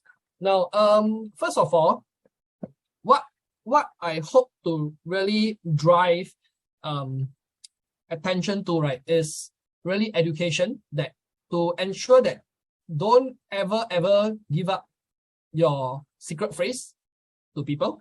Don't go to the wrong source to people. So as long as you don't give up your secret phrase to anyone else, you won't lose your NFT and crypto, your Fin and your NFTs. So protect your secret phrase. As long as you do that, you are safe. Nobody can hack you if you don't give that secret phrase to people. Okay, so make sure do it. We have been since last year, right? We have been trying to do our best to educate and inform people. Don't get scammed. Don't go to wrong website. The thing that, and especially this is a revolution. Blockchain is a revolution that is an educational phase that needs to happen, right? So I hope the Affinians will protect their secret phrase, because whatever you lose, right, it's going to be very painful one day when you look back. So don't give up your secret phrase. Make sure it's connected to the right source. Okay. So will there be limited to one land buy each for whitelist and VC groups? Not very sure what this means, but whitelist and VC. So VC groups is under private. They are allocated lands. There's maximum allocation for each of the VC and private investors. For whitelisters, we will be allocating a certain amount of allocation to the whitelisters and allocation to the public. So we don't want to give the numbers now because things are always fluid and always changing. Okay, so the thing is, the general idea of where we are going to do this, our allocation will be half-half. All right, so to ensure fairness across board. Okay. Now, the earlier reply by Affyn officials take 50-50. Yeah, correct. It's 50-50. So it's 50-50 for now, but that is our general direction of where we are going, because there will be more whitelist spots for contests, for activities. It won't just be at what current 56, it will be more than that. To ensure fairness, we have to do it 50-50, but we'll be holding a lot more contests for the active Affynians, participate in all our contests to win a whitelist early access spot. All right. Exactly, there are how many whitelists for land sale event, and why until none, still no official numbers to be made known. So this has not been, because it's not finalized yet, we are still going to hold contests and campaigns. So just make sure, once because since this is ongoing, right, the number is not set and specific. It will be ongoing, and only nearing to the city launch, you start to know what is the exact number, right? When game launch next year, Affyn expect how many players daily? Based on that radar, #1 daily metaverse game, only about few thousand daily. Even if we assume 100 million players daily, the maths on average work to be 1,000 players per LAN. All right. Oh, okay. So now the question becomes, right, why do you think there are only thousands daily on #1 daily metaverse? It's because nobody have come close to even breaking through into mainstream adoption. All right. I mean, again, as I mentioned again, everybody is still playing in a small data pod. What we are driving towards, right, is to achieve mainstream adoption. It's free to play, and people on board, right, it's easy and seamless. They don't even need to realize it's crypto or NFT or blockchain. It's supposed to be so simple and so easy. And with the earning mechanism, we'll be able to attract a lot of players to come in. And with the lifestyle component part of it, we don't have to change consumer behaviors. So with a large pool of players coming in, right? I mean, just think of how many land there is. The scarcity of the land, it's only set this amount. Okay. So as I mentioned, right, we're going to have a lot of players coming in. Please share how will players be traveling to respective mythical in different locations. Is it via spaceship or teleporting with coordinates? So this is a gameplay question. To give a very, very detailed specifics of gameplay will be Kelvin, right, and Dennis. So, but, right, generally speaking, right, yes, the spaceship allow you to travel from the overworld, right, to different coordinates. Yep. Lucas, how are you? I hope you are doing great. My question is, why do you implement the flex system for buy lands? I hope I answered this much earlier in the very beginning of my presentation. Okay. Can you elaborate how different mythical land and other land will be, like the difference in benefits? So first of all, the features for rarity will be more. So take for example, okay, #1, let's talk about features. So common land will have, I think, 5 features, and then more and more towards the mythical land with 9 features. So different features have different kind of benefits, such as spawning of rare buddies, right? And there are some very prestigious features, okay, that is guaranteed to have in the mythical land that can spawn very rare buddies, all right? But not saying common land won't have, just that the chance of common land having that rare prestigious features is lower than a mythical land. So that's #1. #2, the population size limit. Your mythical land has the highest population size limit, right, all the way down to the common land, right? And the third thing is the earning potential. So think of Monopoly, right? There are different grades of lands, right? There are the normal land, the more expensive blue land or something, right? So the higher the grade, the higher the earning potential. But doesn't mean that mythical doing nothing will benefit everything, because a common land, if you put work into it, can even surpass a mythical land who does nothing, right? So it's just like Monopoly. You buy a common land and you buy a high grade land. The common land, if you build 4 houses into 1 hotel, you can have higher earning potential than a mythical land. But of course, if you put work into the mythical land, it can get even higher than everybody else. Okay, so that is the difference. Right, so it's about earning potential. Hello, Mr. Lee. Can I ask why did you change the fact that private investors who believe in the project, and especially in you from the beginning, do not have access to exclusive sales spots? We did have an AMA for private investors and VCs in the August 15, where we allow you guys to participate in the private sale. So hopefully you guys have saw it, the AMA on August 15 and join us, right? Where is Affyn currently at with regards to Payment Service X in Singapore? So when it comes to PSA licensing, right, this is a long journey because Singapore government regulation is how to say, is very strict, and very few companies has achieved the PSA license. But those who achieve the PSA license, right, I tell you, big deal. We already have a compliance officer, right, on board this week to actually help us work to ensure all the, this thing to help us go in the direction of getting that PSA license. Okay. From what I can see from gameplay demo, you play the game using your thumb to control the character instead of geolocation like Pokemon Go. May I know how do we actually play the game? So like I said to you, right, this is not even close to where we intend this to be. This is just an alpha demo. An alpha is not even a closed beta yet.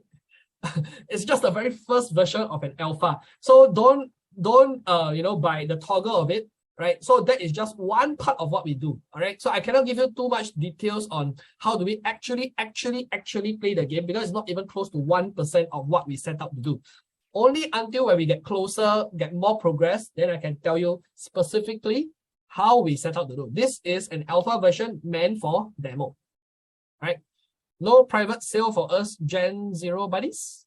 No private sale for us Flex. So actually, if you follow us, there was a private AMA for you guys on August 15th. When we getting a better exchange with better liquidity, sometime in Q4 we have pushed back exchange listing a little bit. So, but we won't say when it will come. But that should not be the main focus. All right. From Chicago, will the game have ability to interoperate, especially since it will have geolocation ability? I believe some games would like to leverage the ability. Thank you.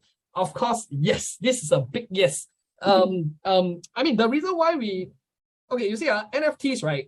On its own, many people use it just for hype purpose. Oh, I slapped the word NFT. Okay. Well, because it's hype, because it's a buzzword. But Affyn, right? Our direction is really to live by the use case of NFTs, the purpose of NFTs, the purpose of blockchain. We want to make it happen. So that's why we are going the direction of making the land NFTs you have, the Gen 0 buddies NFTs you have to be interoperable, right? So that is what we want to promote. What will happen to a Flex if you can't get a type of land? We wanted to get, can we resell those Flex or are we stuck to buy any type of land? So again, if you are not keen to buy, the common land or all that kind of things, so nobody is forced to buy the Flex, you see. So the Flex that you buy, all right, is meant for flag planting for your land, all right. And when you say the type of land, it could be location, as I mentioned, it could be feature, it could be rarity. So just know for sure that the flag, you will definitely have a land. I mean, you look at the city, is very big, there are so many locations you can choose. Don't worry, I'm sure you'll be able to find a land with location that you want. But one thing for sure, you must know, the direct answer is there is no reselling of the flags. Okay, the flag is the purpose for the land. All right. In the beginning of this project, I guess Affyn has capitalized enough money to pay all team and project roadmap until the end, right? So just to confirm in order to make all holders complete.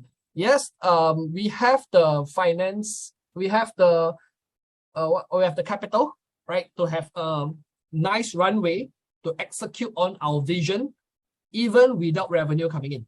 All right, so rest assured, we have raised enough funds to actually, be there for you guys. Because again, at the end of the day, it's about longevity. We want to build something long-term and sustainable. So this is something that I'm always aware of that's happening. So rest assured, you can become when it comes to finances. Another question regarding the lands. Once I buy a flag and stick, the flag is already mine, right? Or do I have to pay any extra value? Yes, it's yours already. So if you buy a land, if you buy a flag, it's yours already. You don't need to pay any extra value unless you want more flags. Mind sharing how the airdrop? Okay, anything regarding Gen 0 buddies, all right, will be we'll share more specific on Gen 0 buddies later, all right? Because again, at the end of the day, the airdrop for Gen 0 buddies is an add-on benefit. It's not a fundamental, it's not something that's the main fundamental of Gen 0 buddy is you can use it in the game, right? It's limited edition, the scarcity around it. So the benefit, all right, are there any more benefit? We have plans to do that, but we can't say it now, right? But rest assured, there will be benefit. Gen 0 is the first edition. Why wouldn't there be more benefit, right? Oh my God, I don't know if there's something I should say, but it's okay. Anyway, yeah. Hi, Lucas. Is the 5-star benefit buddy equally powerful to Gen 0 buddies in the game? 5-star buddy. Hey, that's two different things. Okay, that's two different things. Gen 0 buddies on its own is not powerful. It's meant to be fair play, right? It's not meant to have better stats, better, then you got money, you buy Gen 0, then you dominate the whole game already. It's a pay-to-win game. We are not promoting a pay-to-win game. Because if you do a pay-to-win game, in the short term, the company will make a lot of money, revenue, but in the long run, right, the general public are not going to continue playing because it's a rich people game. So it's not a pay-to-win game. Understand this, right? So you have to, the people put in effort, then they'll win on. All right. So hopefully you all understand that is the direction we are going. Initially, how many cities, countries do you envision we will have when the game is released? Well, I cannot really answer this right now, but again, the roadmap, right, is we will start with most likely Philippines will be our first target market to launch a testing, which is maybe a code, to really understand how things work. Philippines will be our target market. Hopefully, you guys understand. So once there's a proof of concept, we will replicate that whole model into different countries and adapt according to different cultures of different nationality. All right. So yep. So what make a land common, rare, epic, or mythic? I hope I explained this already. You can find more information in the Git book. How will priority work for placing of flags on the lands? What if multiple people try to plant flags on the same land?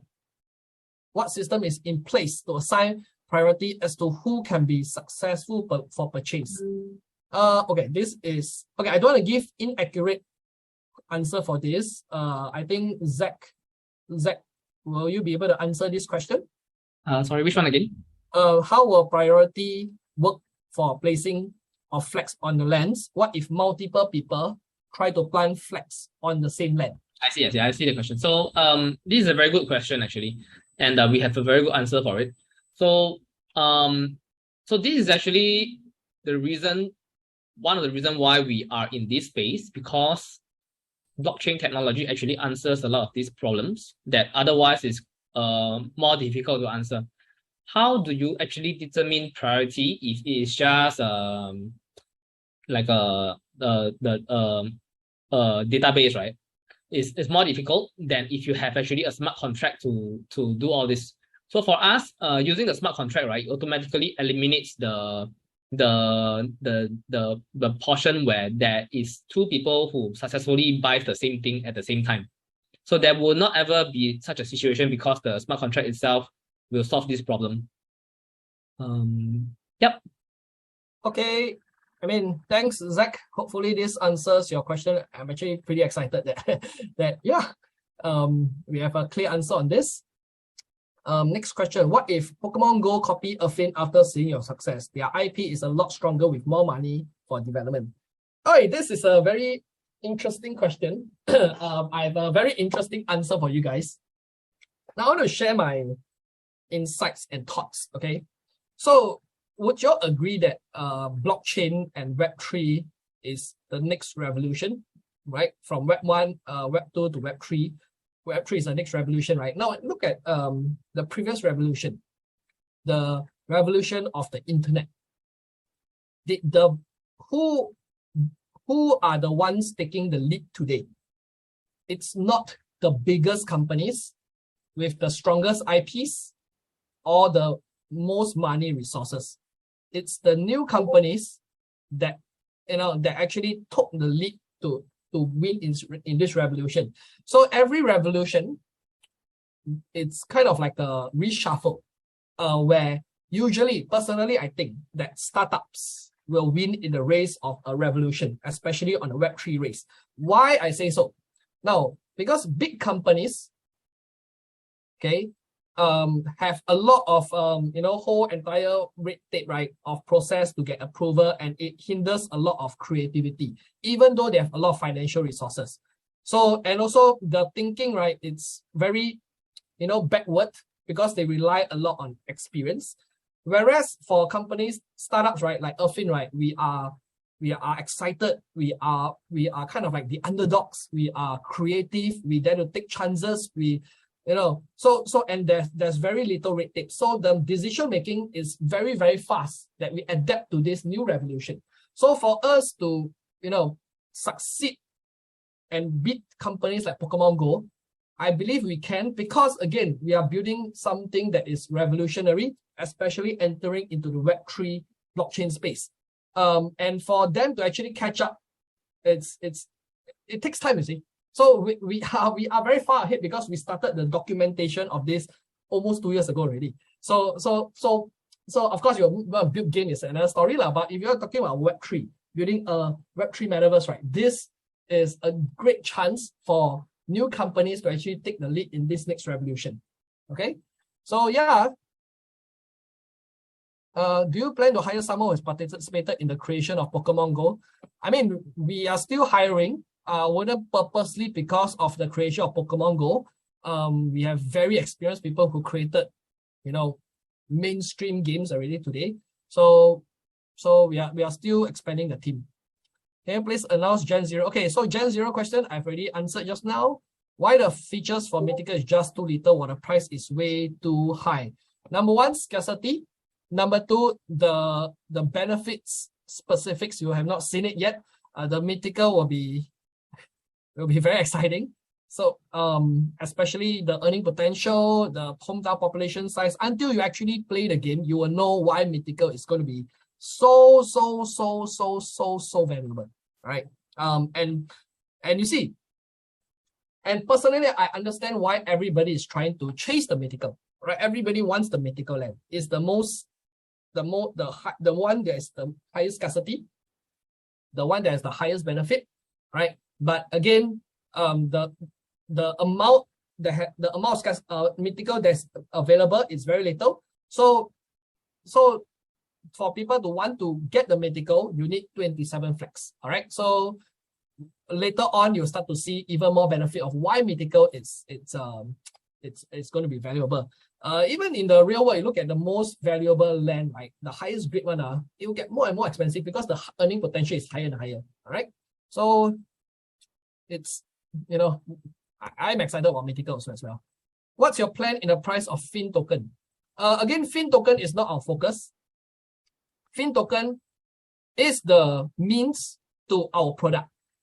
The company's entire focus, right? Okay, you see, I want to share a distinct difference between Affyn and every other blockchain companies.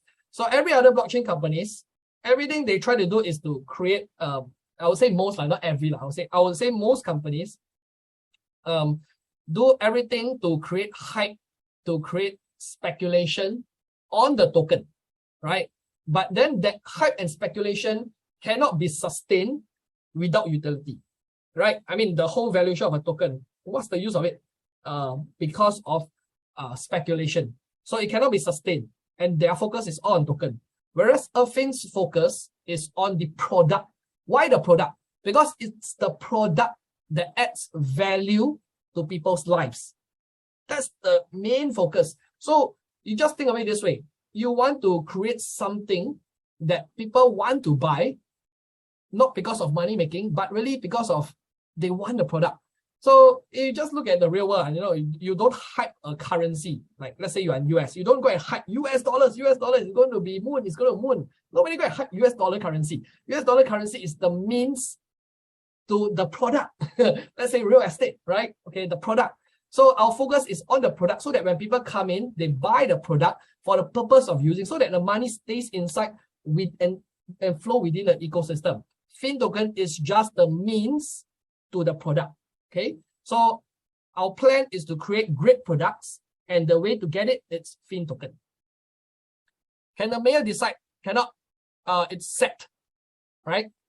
When people come to our land, they have to apply citizenship, right? What if it's already full? No more people can come and play like tourists. So when we start to see, hometowns size are getting filled up, or maybe nearing filled up, what we're going to do is we're going to announce, population size increase for across all rarities. I tell you, suddenly the land even more valuable. Every time we're going to fill up, it's a good problem. If it gets filled up, it's a good problem, right? Won't you want that problem? When you have that problem, we start to announce, okay, guys, all size increase. Then what happens to your land? Gets even more valuable, right? So yeah. Will the resale land be sold with flex system, or will the landowner set the price?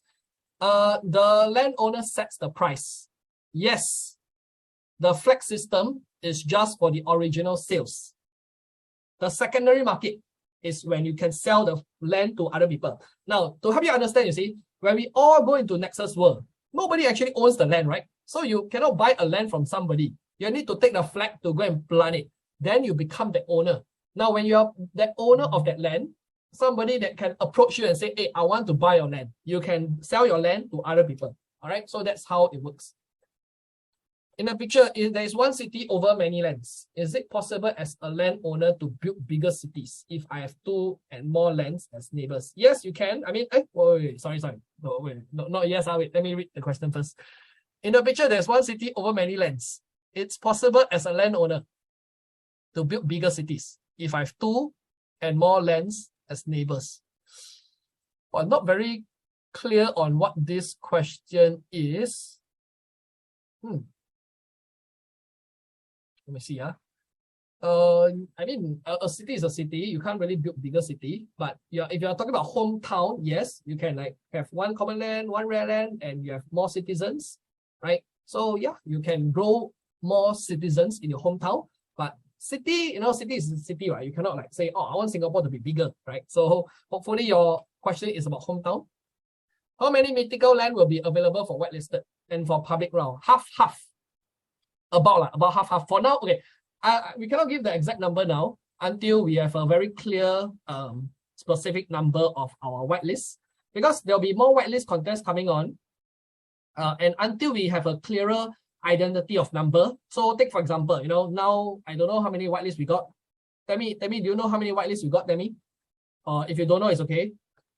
I think for Discord and Twitter, we gave out 10 and then now 50. So we have 60. And then the press said we're giving out handful more. So less than 100 as of now.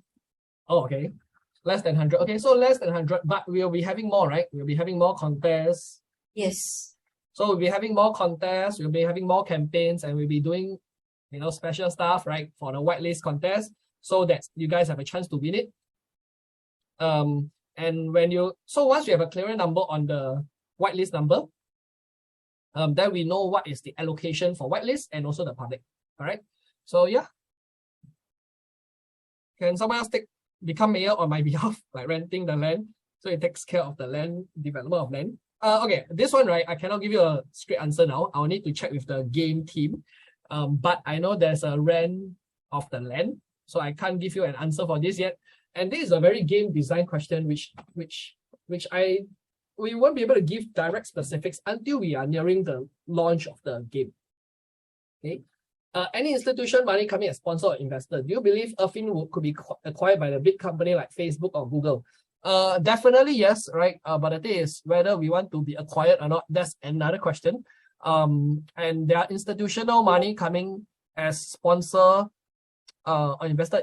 Definitely, I mean, we are connected to a lot of big institutions, big companies, big VCs, big international big VCs. So, but just that you must understand, when this kind of money come in, right, there's always a condition, right? They will when somebody owns a big chunk of, let's say, your token, they will start to dictate the direction of the company.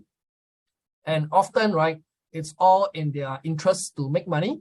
So when it's in their interest to make money, often it can be very short term that may affect the community. So we are very, very careful who we bring in. They must be aligned with us. The terms and conditions must not hurt the community. That is the priority. But again, if you ask us if we have connection to them, actually we have all the connection.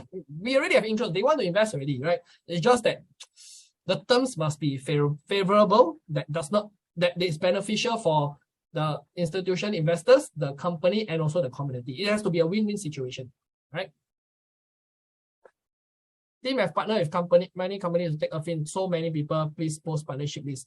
So when it comes to partnership list, right, we actually have more partners to actually share, but I don't think it's the right time to actually share all our partnership lists yet.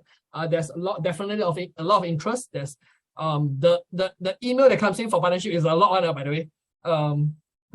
So this will be later when we have a product, right? No product want to talk about all this partnership for what, right?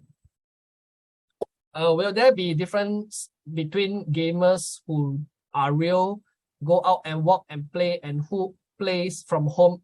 Yes, there'll be definitely difference. So there'll be, as I mentioned just now earlier, there's a hybrid of digital playing, virtual, and also geolocation. So we want to make it a hybrid kind of game design. Many community members are concerned that 50 allocation from the public for whitelist. Whitelists are only about 60, but the rest of us are more than 1,000. Whitelist seems to be very difficult, and public seems to be very painful, as we may end up having common land as whitelist users got too much to take. Okay, I mean, we hear you. So in order for this to be fair, okay, what we can do is when we are nearing the city launch, all right, then we will calculate the amount of whitelisters who have access pass and the total public, and then we can allocate the ratio accordingly, right? So we will revise this, okay? Maybe, I don't know. I don't know. I just say now. Zach, is Zach here? Zach, will we? Can you answer this? I think just now we already answered this actually in the previous question regarding the allocation for the those who have a head start. So I think that is already answered just now. Okay, so what I say is accurate. Zach acknowledged already. Yeah. So yeah. Okay, which city are you going to unveil first? Interesting question. We want to know which city you want us to unveil first. So we want to hear from the community. Which city is the best place? And when we do the world viewer, right, go and explore it. We want to know where you guys are interested, and then once we have enough data of interest from survey, from your interest, in the Telegram group, tell us. In the Telegram group, tell us, okay, we want this city, we want this city, we want this city. So we know all this feedback, right? We need all this feedback to know which is the first city we want to launch first, okay? If you don't tell us, you don't communicate, we don't know, right? So we need you guys to contribute, let us know. Then we will launch it based on what is the interest in the community, okay? Lucas, can I just drop in over here, because we just launched a survey yesterday night. So if you have a chance to look at our announcement channel, click on the survey, answer these 5 simple questions, which includes which cities you want us to launch first. So I'll drop the link over here in the chat as well. So go take a look and answer over there. Thanks. Why do I see the famous Raymond Peng? Oh, by the way, Raymond Peng is our advisor. He was the one who told me the jig book solid, man. Right? Okay, where's the question again? Come, let's continue. Any possible to extend whitelist deadlines? KYC verification is taking too many days. Okay, don't worry about the KYC verification. We are doing everything we can to ensure that it goes through before the whitelist deadline. Just that, of course, they must be approved, right? So don't worry about that. We are doing everything we can. And to extend the whitelist deadline, we can't do that. I hope you understand, because since the flag sale date is already set already, the deadline for whitelist has also been set, right? When can we see city details? October, before end October. How to plant flag? If land required 27 flags, do we need to plant it one by one until 27 flags? I don't think so. Can Zach confirm this? It's not one by one, right? It's one shot 27, right? Yes, correct. So the smart contract will allow us to plant multiple flags at one go. Okay, why did all of us who had pre-sale have to KYC again? Okay. Is it because we changed server or something? No, not just that. It's actually because the KYC is also it's not like if you did it last year, right? And you do it this year, it's different. It could be different, not it's different. So in order to comply with regulations, we do need to redo it. Okay. Do we get to see in advance about the city launch schedule? Which city when? Likely yes. Yes, right, Zach? Do we get to see in advance? So we will have a schedule when the time comes. There'll be a schedule. So like which city will come, all this kind of thing. We're nearing the city launch, right? Yes. What is the quota for land rarity for early access whitelist spot? Hopefully I already answered this already. Rewards from traffic is in Affyn or an in-game token. So, okay, regarding how the in-game economy, how the game works, the game design, I won't be able to answer this in this AMA because I don't want to misrepresent you guys when the ones that in charge is the game designers, which is Cedric, Dennis, Kelvin, all of them. So I think regarding game design questions, only when we're nearing the product launch, okay, then we'll be able to have a more clearer details.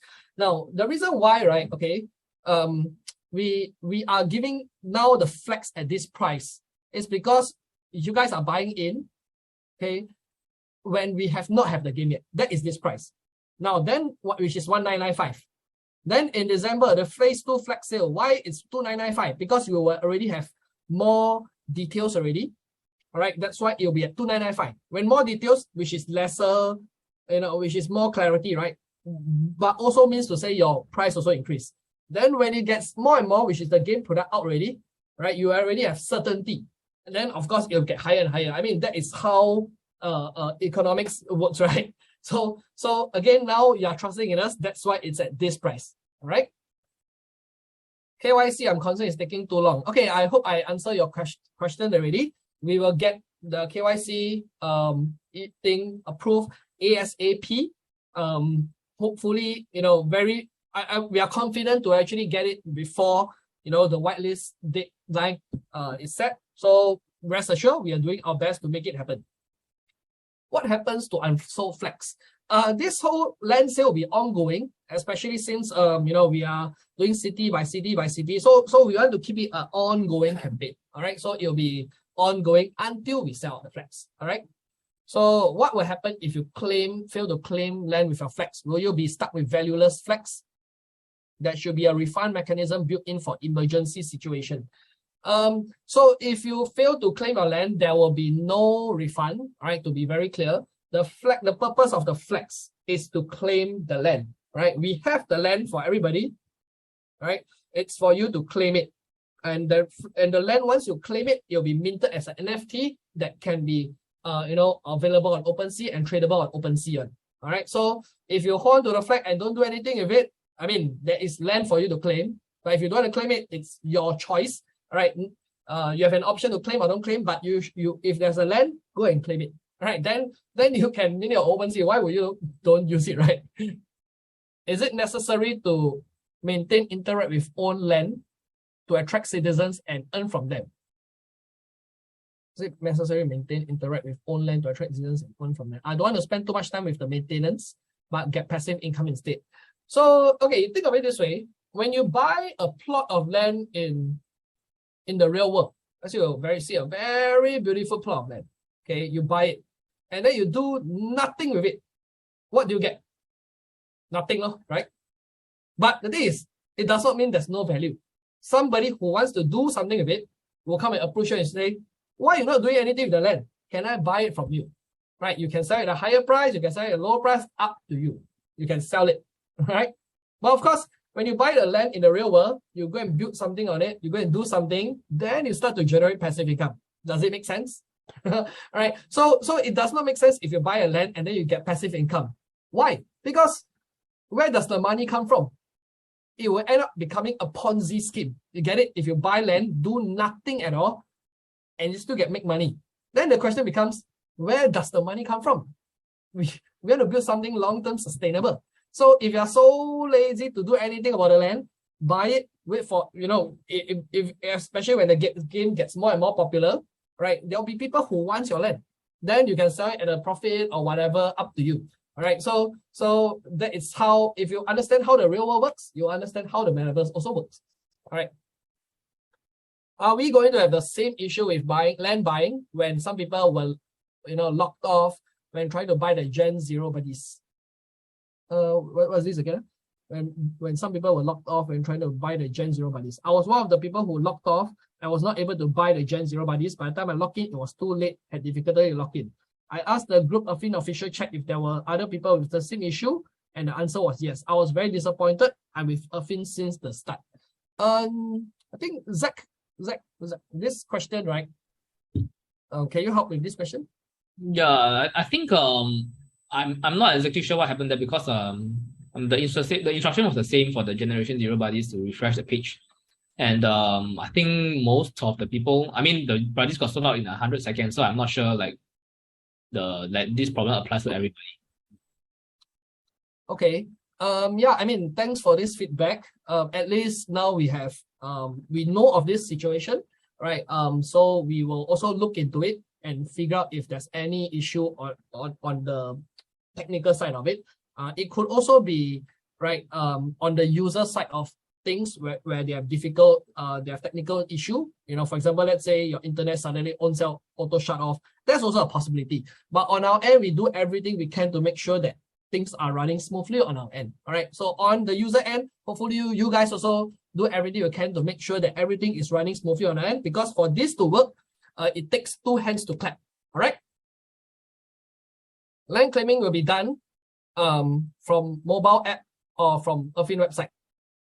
From Affyn website, Affyn marketplace website. All right. How do you see Affyn in 5 years? You have no idea, man. It will be so big until you cannot even imagine.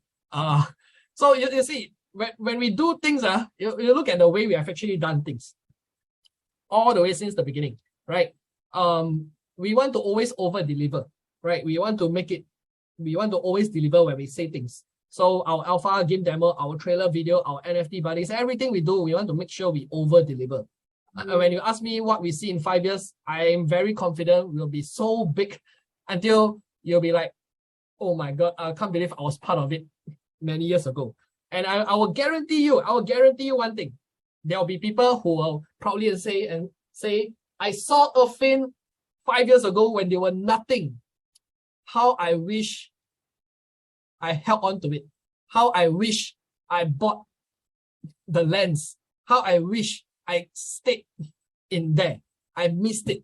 Right? Think of people like Mark Cuban, right? They saw Uber in the very early stage. He still today, right, still talk about he was given an opportunity when Uber first started, right? So you guys, right, all of you have the foresight, right? Now the question is, do you have the patience? Are you going to take action to follow us throughout? Within the next 5 years, we'll become the #1 biggest metaverse in the world. It'll be so big that you cannot imagine. All right. So when I say it, it's gonna happen. I already know that it's gonna happen already. It's just that, are you going to, follow us through this journey? Right? What does it mean to manage my land well? I can imagine that it means to build structures, make it this way attractive, but does mean more than this. Yes, not just building structures. You have your citizens. How do you add value to your citizens? How do you actually we have a lot of ideas, right? Okay, by the way, I don't know whether I can say all this, but we have things like citizens. They have their own like a jersey, you know, let me, I saw you unmute. By the way, I just say this, but no promise, no guarantee, but this is all in discussion. I don't know whether I can say this, but I screw it, right? So Okay, Lucas, you know what? Maybe I'll give you a couple of minutes to take a little break. I'll take over for the moment, and then because Lucas has been speaking non-stop since 9 p.m. 9 p.m. our time. So basically he's been speaking non-stop for I think 2+ hours at the moment already. So meanwhile, before he comes back to continue with the questions, let's take a look at the chat right now. Over here I have some people saying, why just Moon Puto? Mars is aiming low, man. And then I have friends saying, thank you for answering questions, very welcome, and we love your questions, by the way.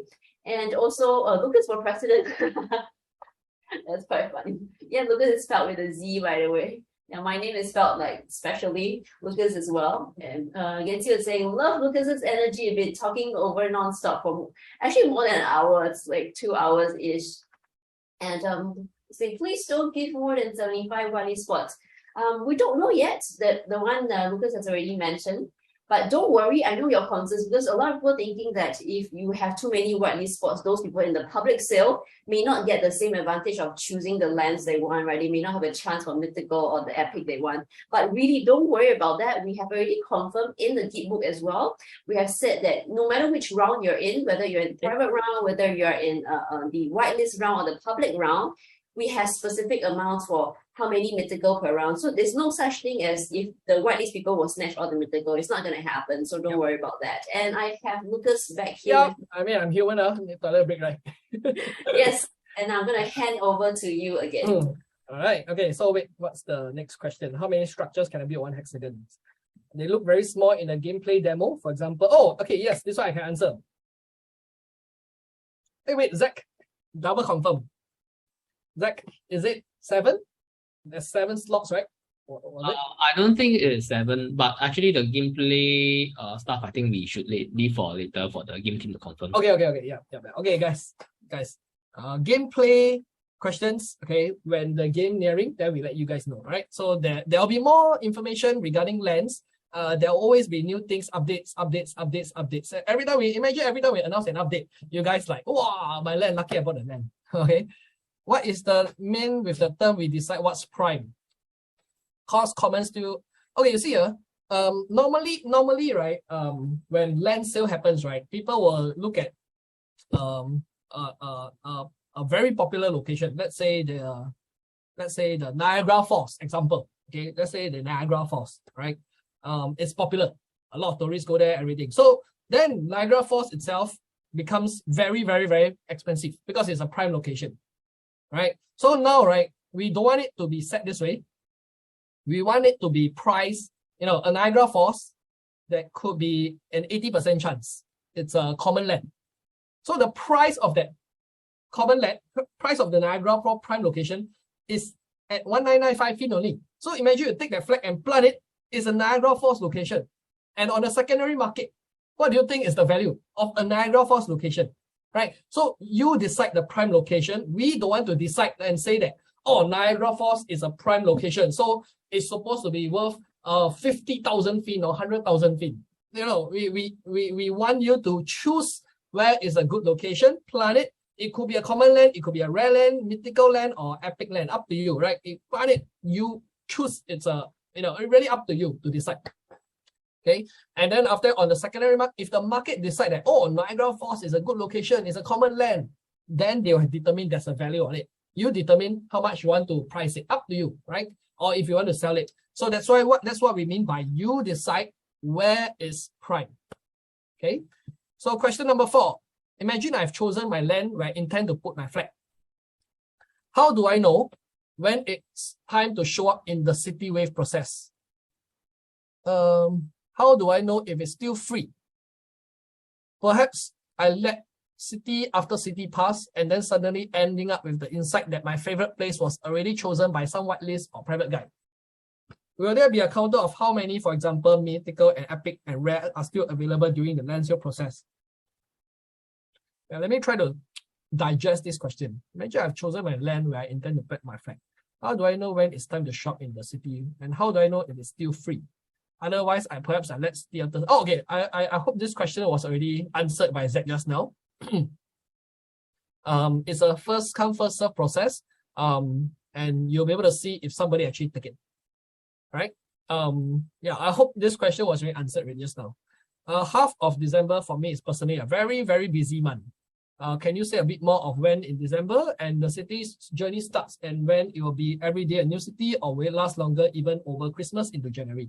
So when you're nearing the city launch, we will start to have more clarity on the frequency, on which city and all these kind of things. So that's why we need we need you to let us know, okay, where is the best city to do, right? Okay, the frequency, all these kind of things. We need to know all this. So only nearing, then we'll let you guys know where is it. All right. So anyway, if you are overseas, you can take a flag and plant it on a mobile phone.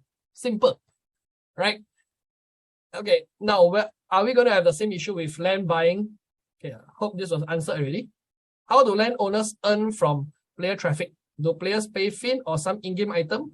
So these are game question. Game related question. I cannot answer too specific, but again, all right, when players come to your lands, similar to the Monopoly, people come to your land, right? In the NEXUS World, when they do activities, do raids, etc., you will earn rewards. Okay. So just in any weird circumstances, someone bought flags but was unable to use them on the land sale. What happens to those flags? They will definitely be able to use on the land sale. It's just that whether they choose to use or not. Okay.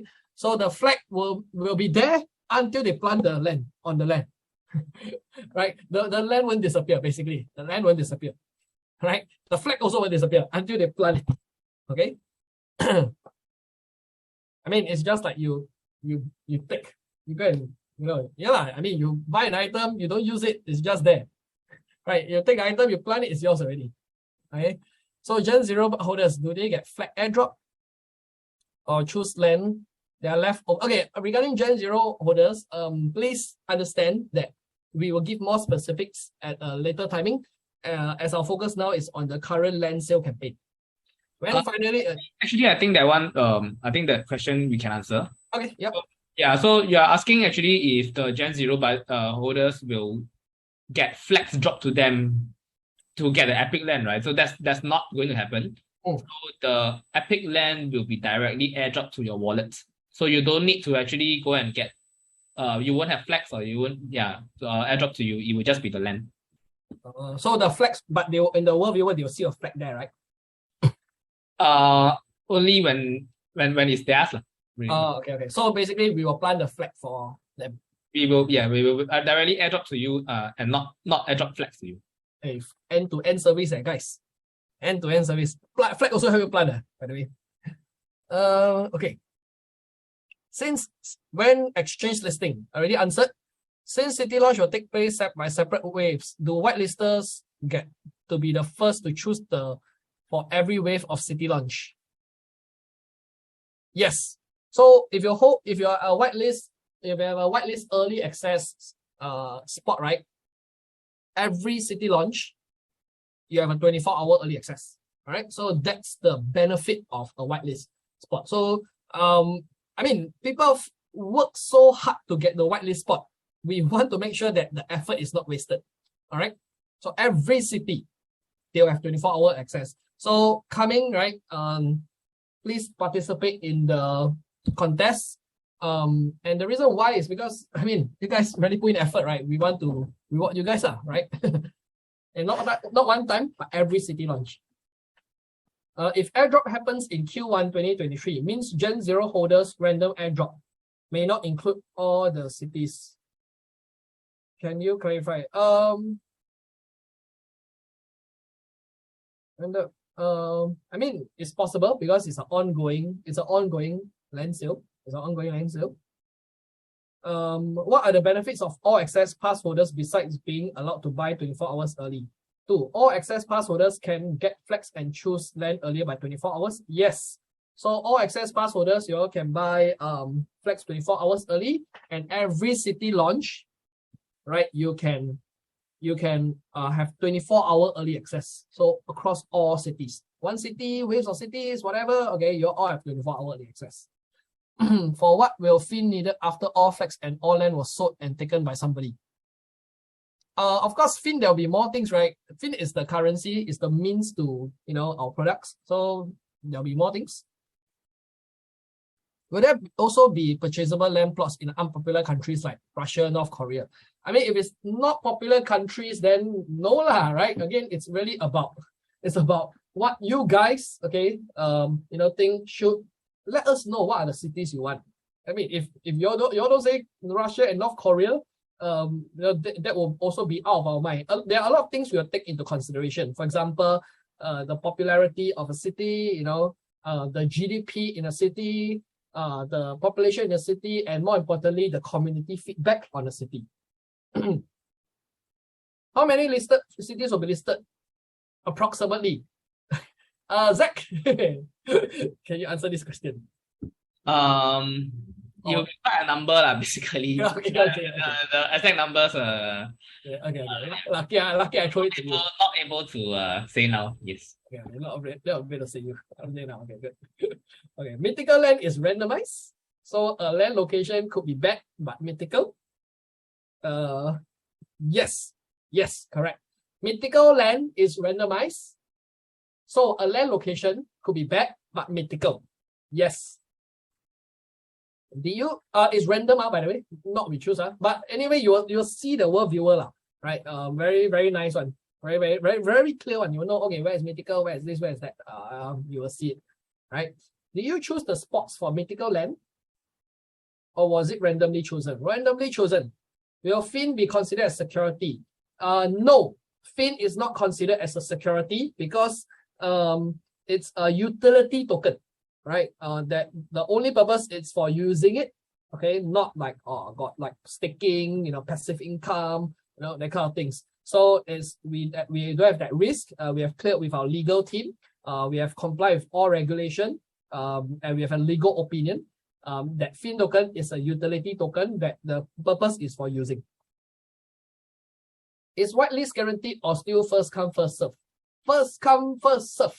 Oh wait, let me think. Okay, flag sale is guaranteed. Right, because you have 24-hour access to buy the flags.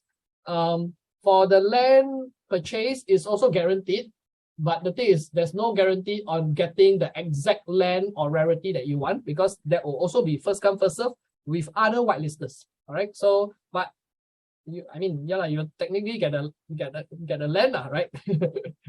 So everybody will technically get a land if you buy the flags. The only no guarantee is whether the general public will they be able to get the flags. If it sells out, then no more flags, right?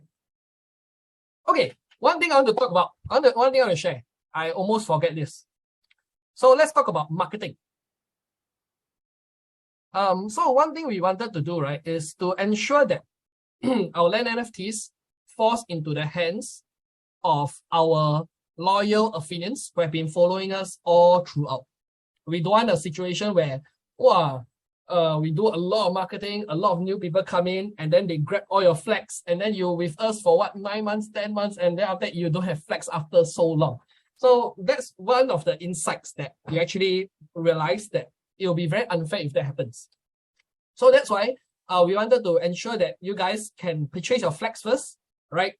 The remaining flags, okay, then we want to drive our marketing. Actually, we have been connected to quite a few big time influencers. All right, we have rallied some of the biggest YouTube KOLs to promote us. After the flag sale, not after the flag sale, sorry, after 8th of October, maybe next week or following week or whatever, to really drive more awareness so that new people can come in to also buy the flags. All right. So yeah, I mean, that's the strategy we are doing. That's why make sure you quickly get as many flags as you can on the 8th of October, because by the time they start promoting and start letting people know about what's happening, I mean, you just think about it. The biggest KOLs, YouTube KOLs, specific crypto one, they have not do it yet. They have not promote yet.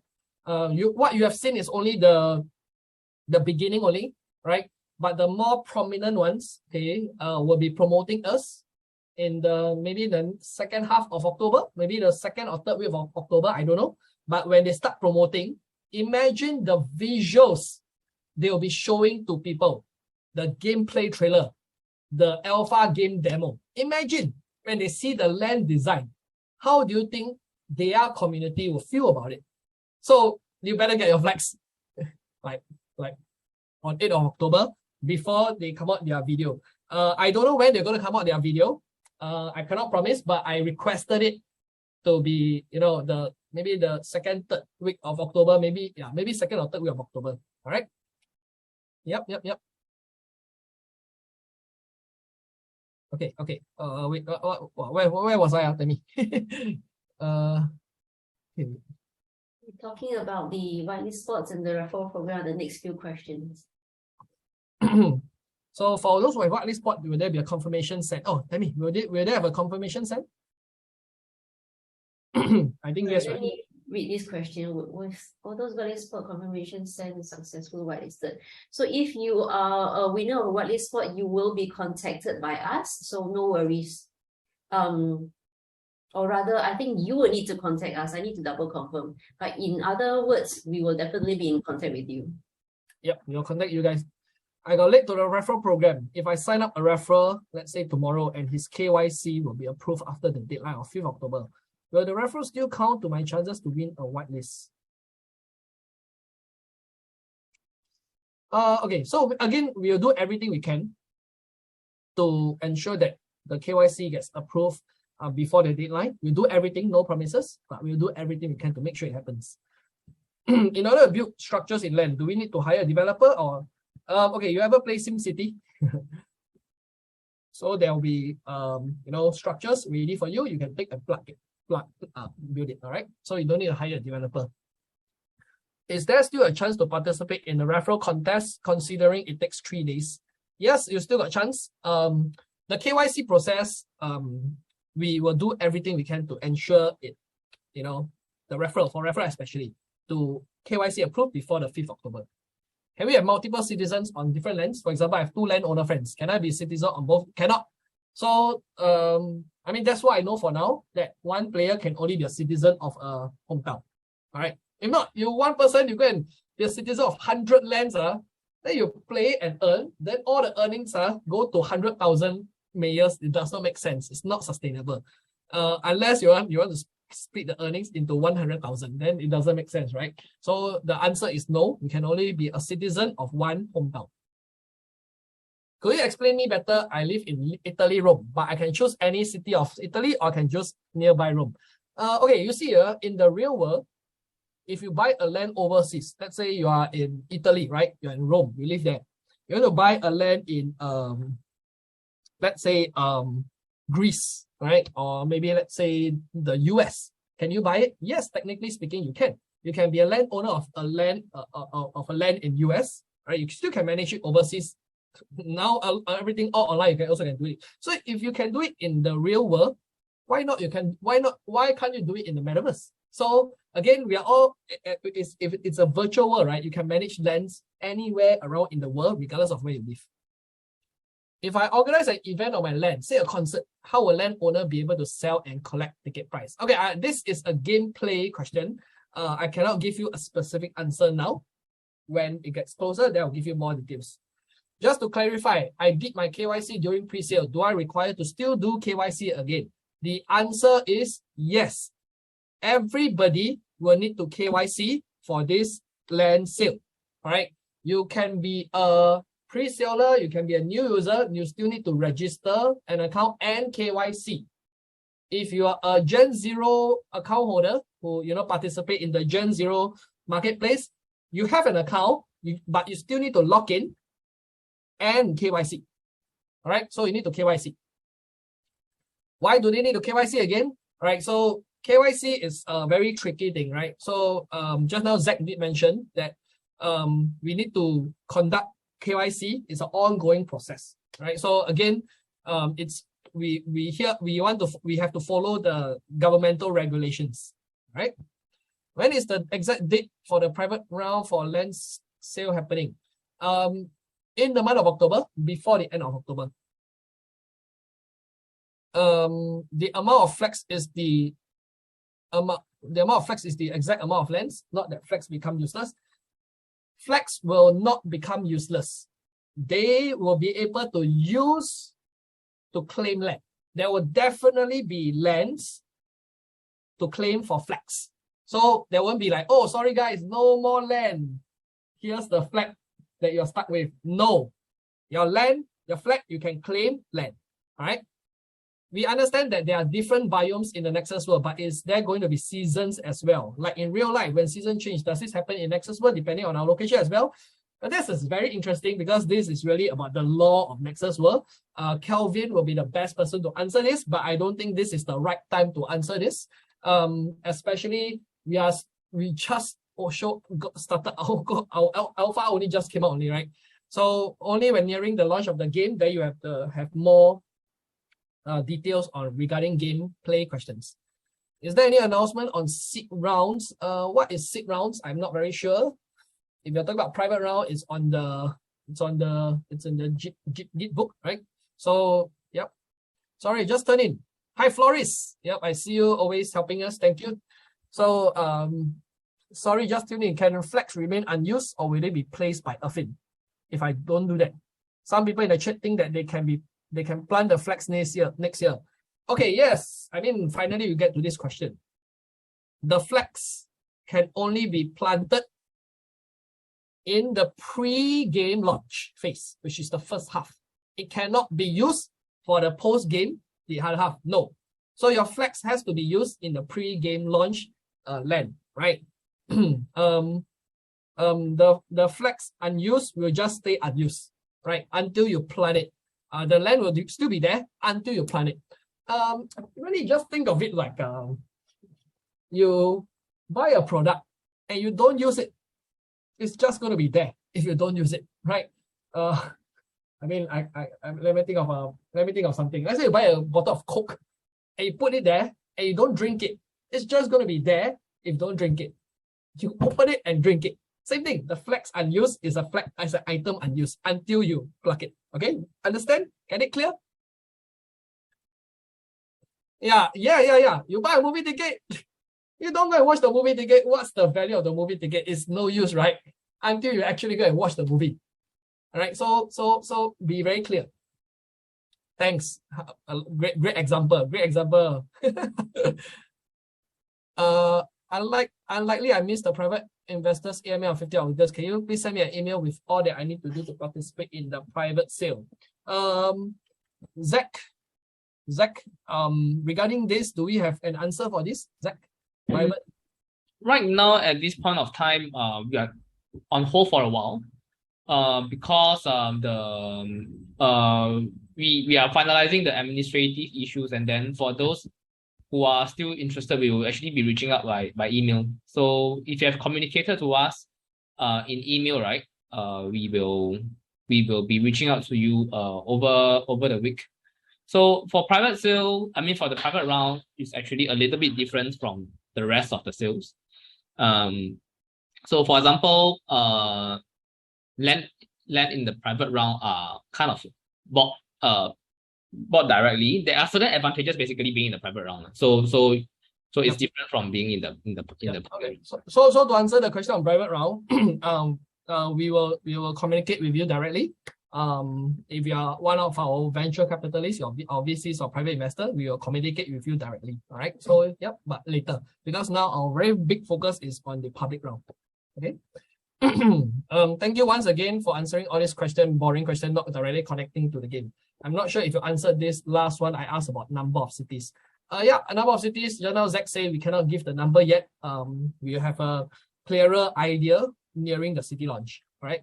Because we also need to know how the feedback and opinion from the community.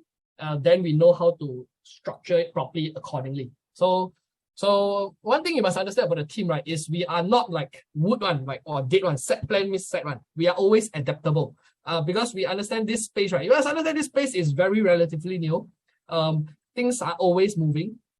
So we need to always adapt to times.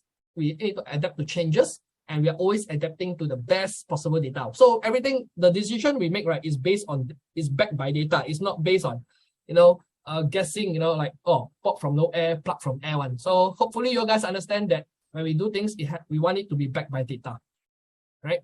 Mr. Goldfield in the picture, there is one city over many lands. It's possible as a landowner to build bigger city. Hey, this one I hope I answer already.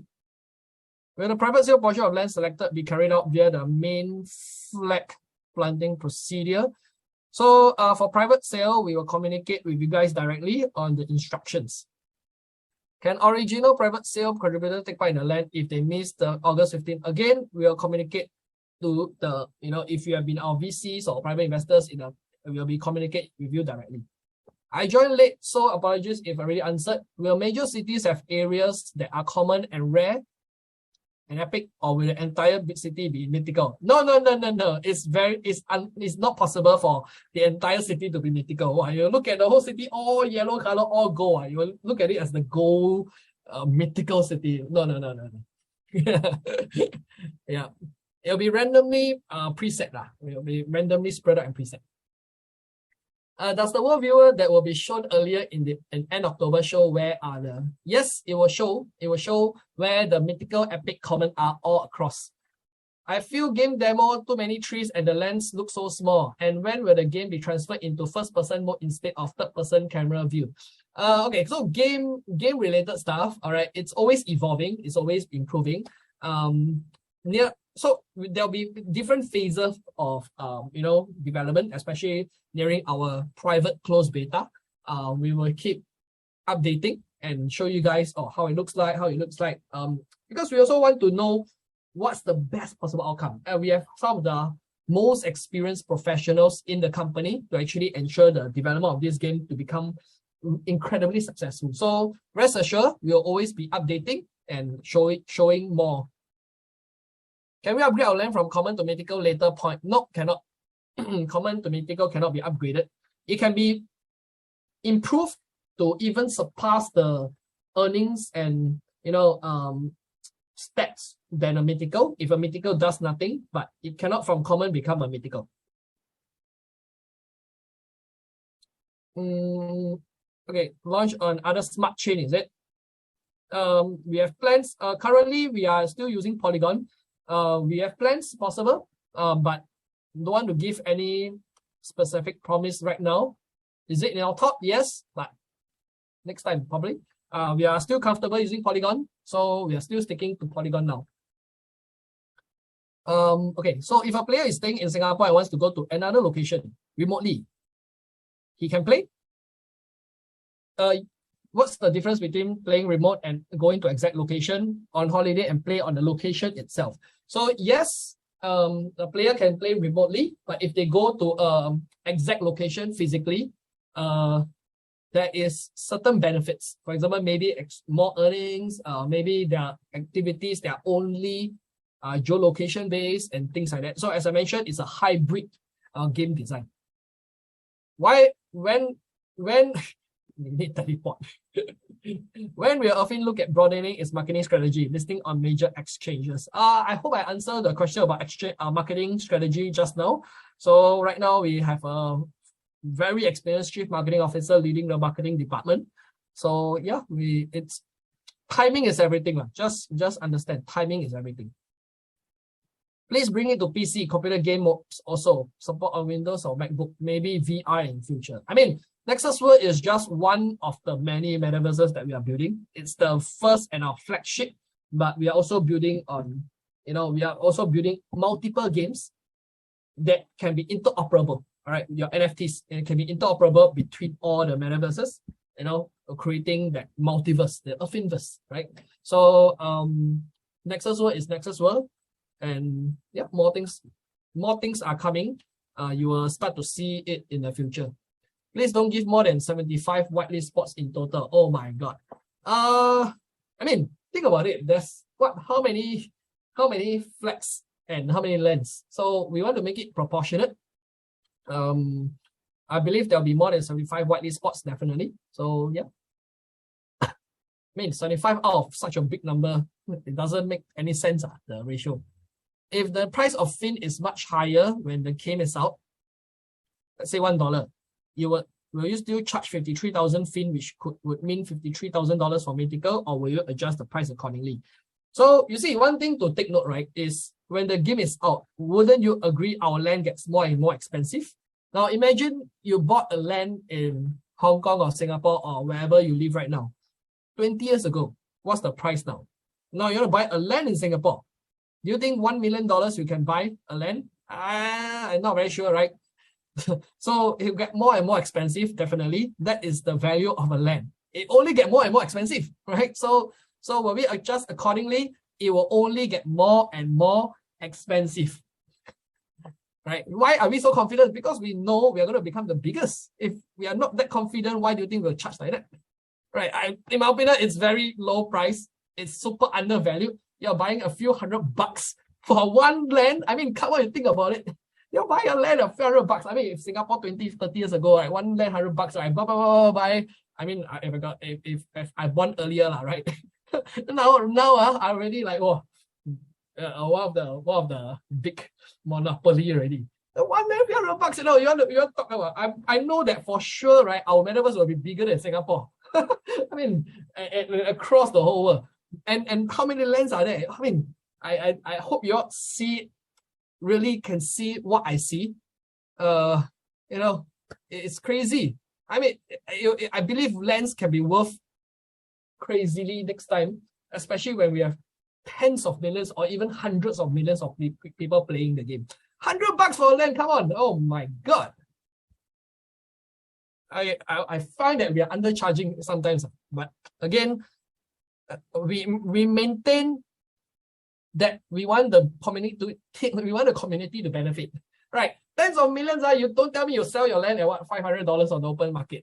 Crazy, right? I don't think you'll sell. So can we use flex we purchase in phase 1 for 1995 Affyn to purchase land only available in the 50% post game? Only for pre-game, right? So your flag can only be used pre-game. What is the cost of building on the land, and when will those features be available? So cost of building land is not confirmed, so that is later. Features available. When we launch the World Viewer, you can see maybe end of October. You can see the features. You can click on it, see the features, right? They'll be in words lah. The features will be words. Rock, crystal, waterfall, egg, right? All this kind of thing. So you all will see it.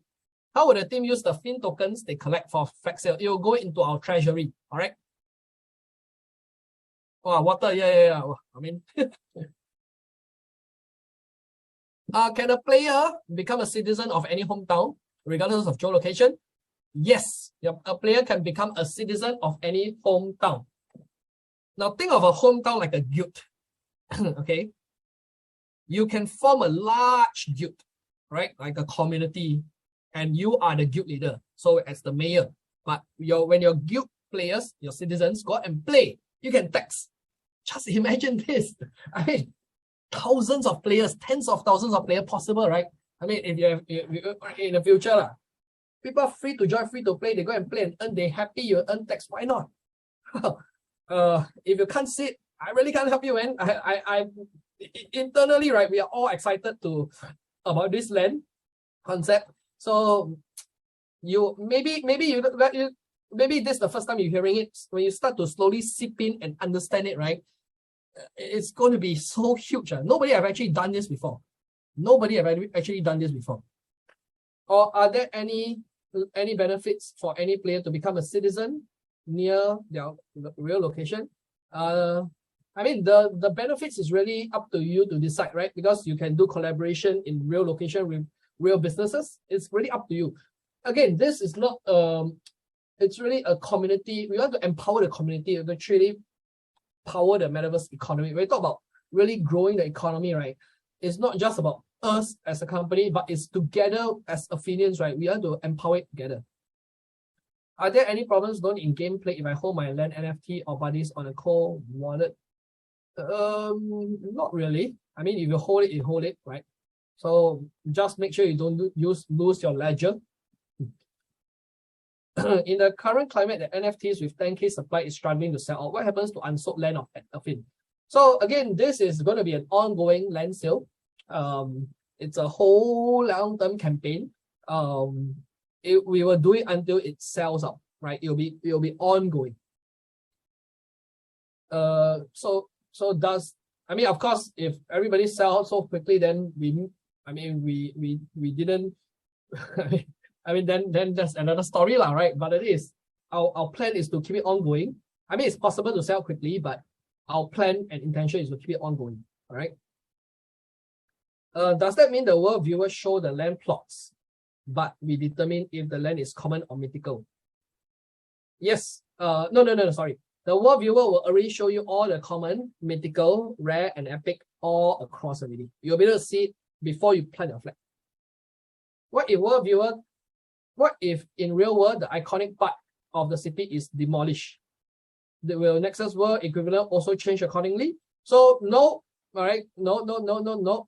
This demolished, the real world is demolished, but NEXUS World remains NEXUS World. The virtual economy inside could be more valuable. It's going to be more valuable than the real world, actually, in fact.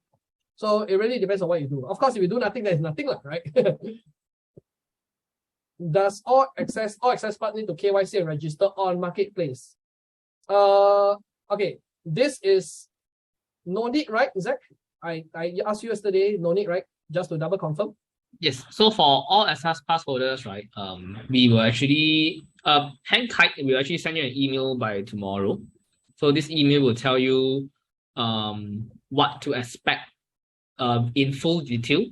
So if let's say you have already created an Affyn account on the marketplace, you don't need to do anything, don't need to do KYC or anything, right? Actually, port your information over so that your account will be ready.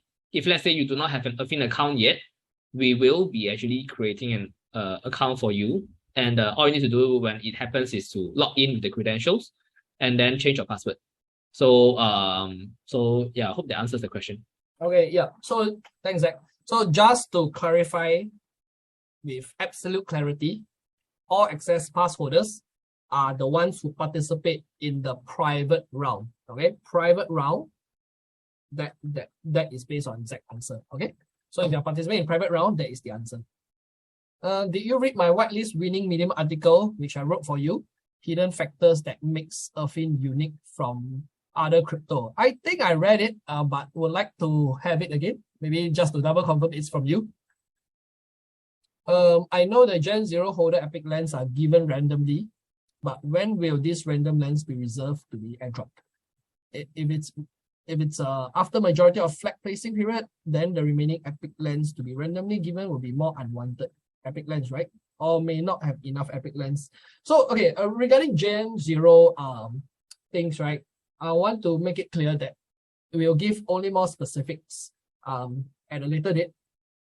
At least let us focus our priority on the coming flag sale. And rest assured, the Gen 0, when you receive an epic lens, it's not the end of the land zero, and then you get the unwanted one, right? It will be in the middle, I guess, I don't know. So anyway, this more specifics will be shared later on, because now our mind is all focusing on one thing, which is the upcoming flag sale. Will OGs and community gets the whitelist for early access? Okay, this one I think Tammy, yes. Will OGs and community leaders get whitelist for early access? I think you guys have asked it previously in the chat. I'm going to answer it again. We don't have plans right now, but we'll never know what happens. But I'm not going to give any promises, just that we have no plans right now. Yep, no plans right now. Okay.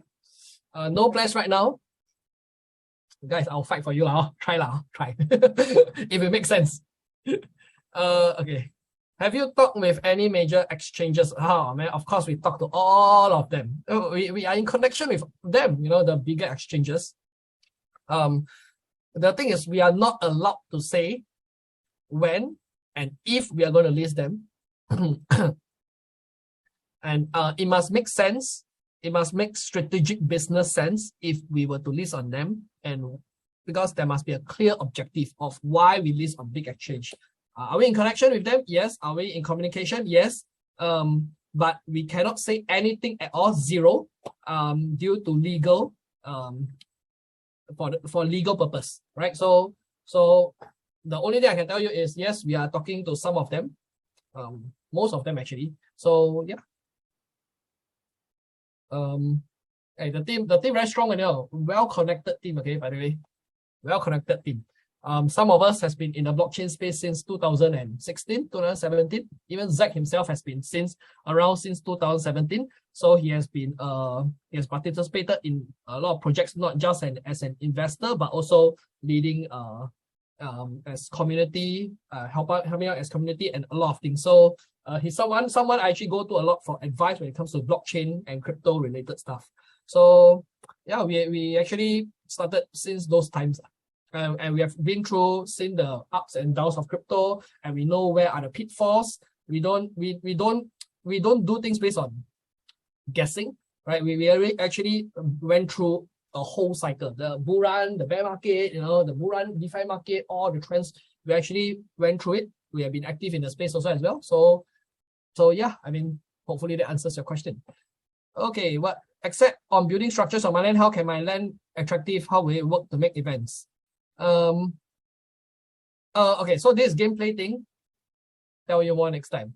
Does a mayor has disadvantage if his land is not somewhere he is located? No, not exactly big disadvantage. I wouldn't say disadvantage. So as of now, what I know, it's no disadvantage. Maybe a little bit slight, I don't know, but it's not going to affect much. So maybe yeah, like major vendors that tie up partnership and that kind of things. No. I highly doubt there'll be disadvantage. Will land only be useful in NEXUS World? Every project we make. All right, that is our commitment. Every project we make. Okay, wait. We try. Okay, this is our commitment. Is every project we make, right? Because we want to promote interoperability. Every play and earn project that we make. Right.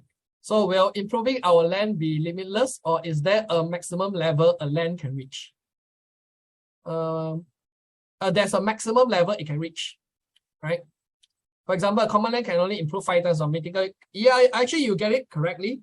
There is a limit. There's a highest level tier to reach. Okay, it's like Monopoly. You can build. There's always a limit one, right?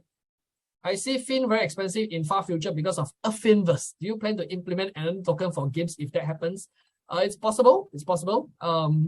It's in a white paper actually. So, but we don't want to make any promise right now. So until we have very clear specifics on the whole entire Affynverse economy. How will you allocate the mythical land? In pre-game launch, that's where we say pre-game round buyer want to buy a land in Taj Mahal, but what if it's locked for the post-game sale? How will you mitigate this? Again, as we already allocated the numbers specifically for each round already. So there will definitely, when okay, private is, let's say mythical, right? There's 60 mythical for private, 90 for public sale pre-game launch. Then post-game, right, is the other 150. So half, right? Can a landowner be citizen of other landowner lands even though he's already a mayor on his own land? Can a landowner be a citizen even though he's already a mayor on his own land? Okay, I would say, I think yes. Okay, 90% should be yes. But I can only answer this when I have the official answer from the game design team. But 90%, I think yes. Yes, logical. It's logical. I think there's a 10% chance I'm wrong, right? What will be the rewards for one tuck or right? Let's say 5 people brings down a Gargantua. What will be the okay? So this game related question. Can't answer this until later when we have the game team to share this. Just out of curiosity, is it possible for landowners to be contacted by physical businesses to have some collaboration? Yes. Okay.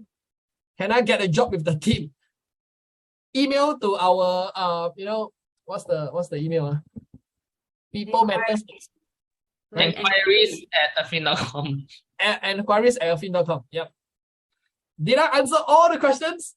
143 questions within 3 hours? Awesome. What do you eat today to keep you so positive throughout this AMA? Actually, it's not about food, you see. This kind of positive excitement, right? It really comes from the belief of the project and the vision.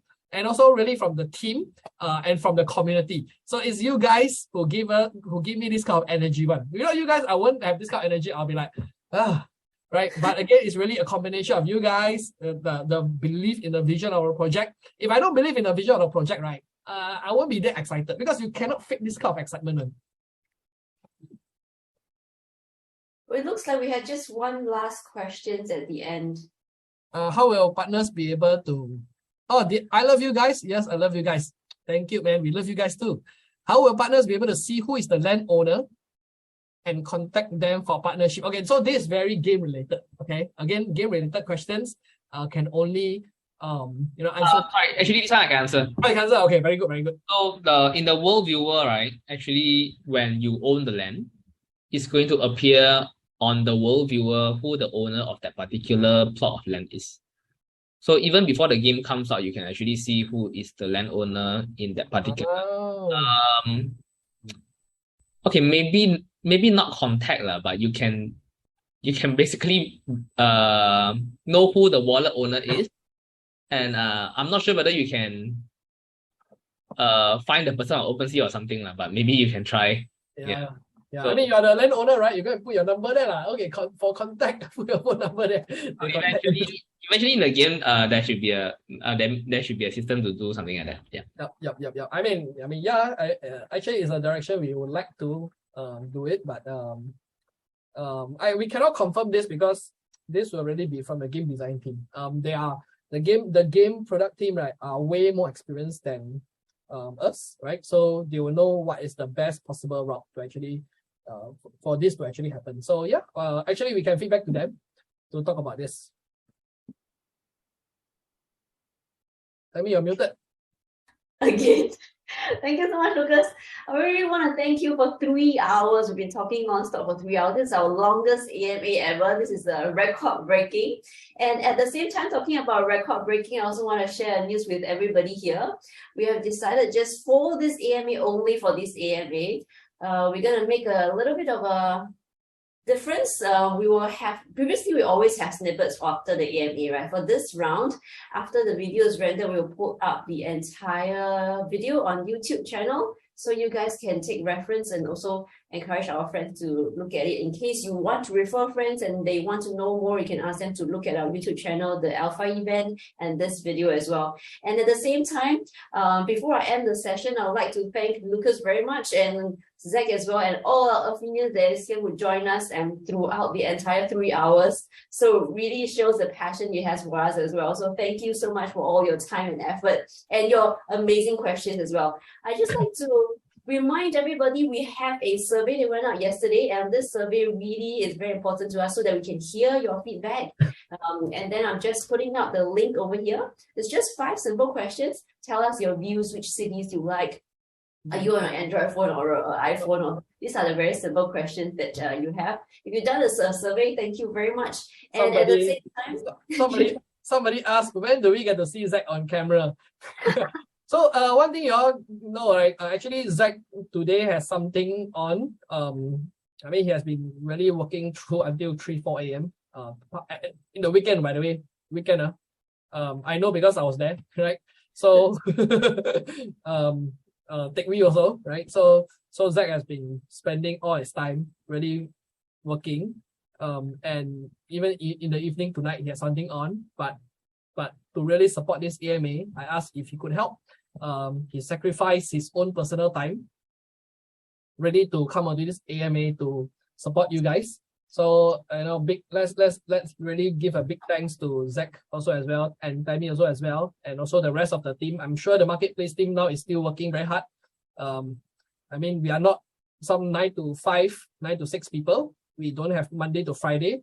We are Monday to Sunday, every day, no day, no night, really making this work. So hope you guys, trust, really trust in us that we are going to deliver something great together. All right. So thank you very much. Back to you, Tammy. Thank you, Lucas. Basically, I'm just going to say thank you again, everyone, and join us in the survey as well. And thank you so much, Zach. And at the same time, I'm going to just see you guys later in the Discord and Telegram, and let's chat more on the channels over there. Thanks, everybody. See you very soon. Thank Bye-bye. you. Bye-bye. You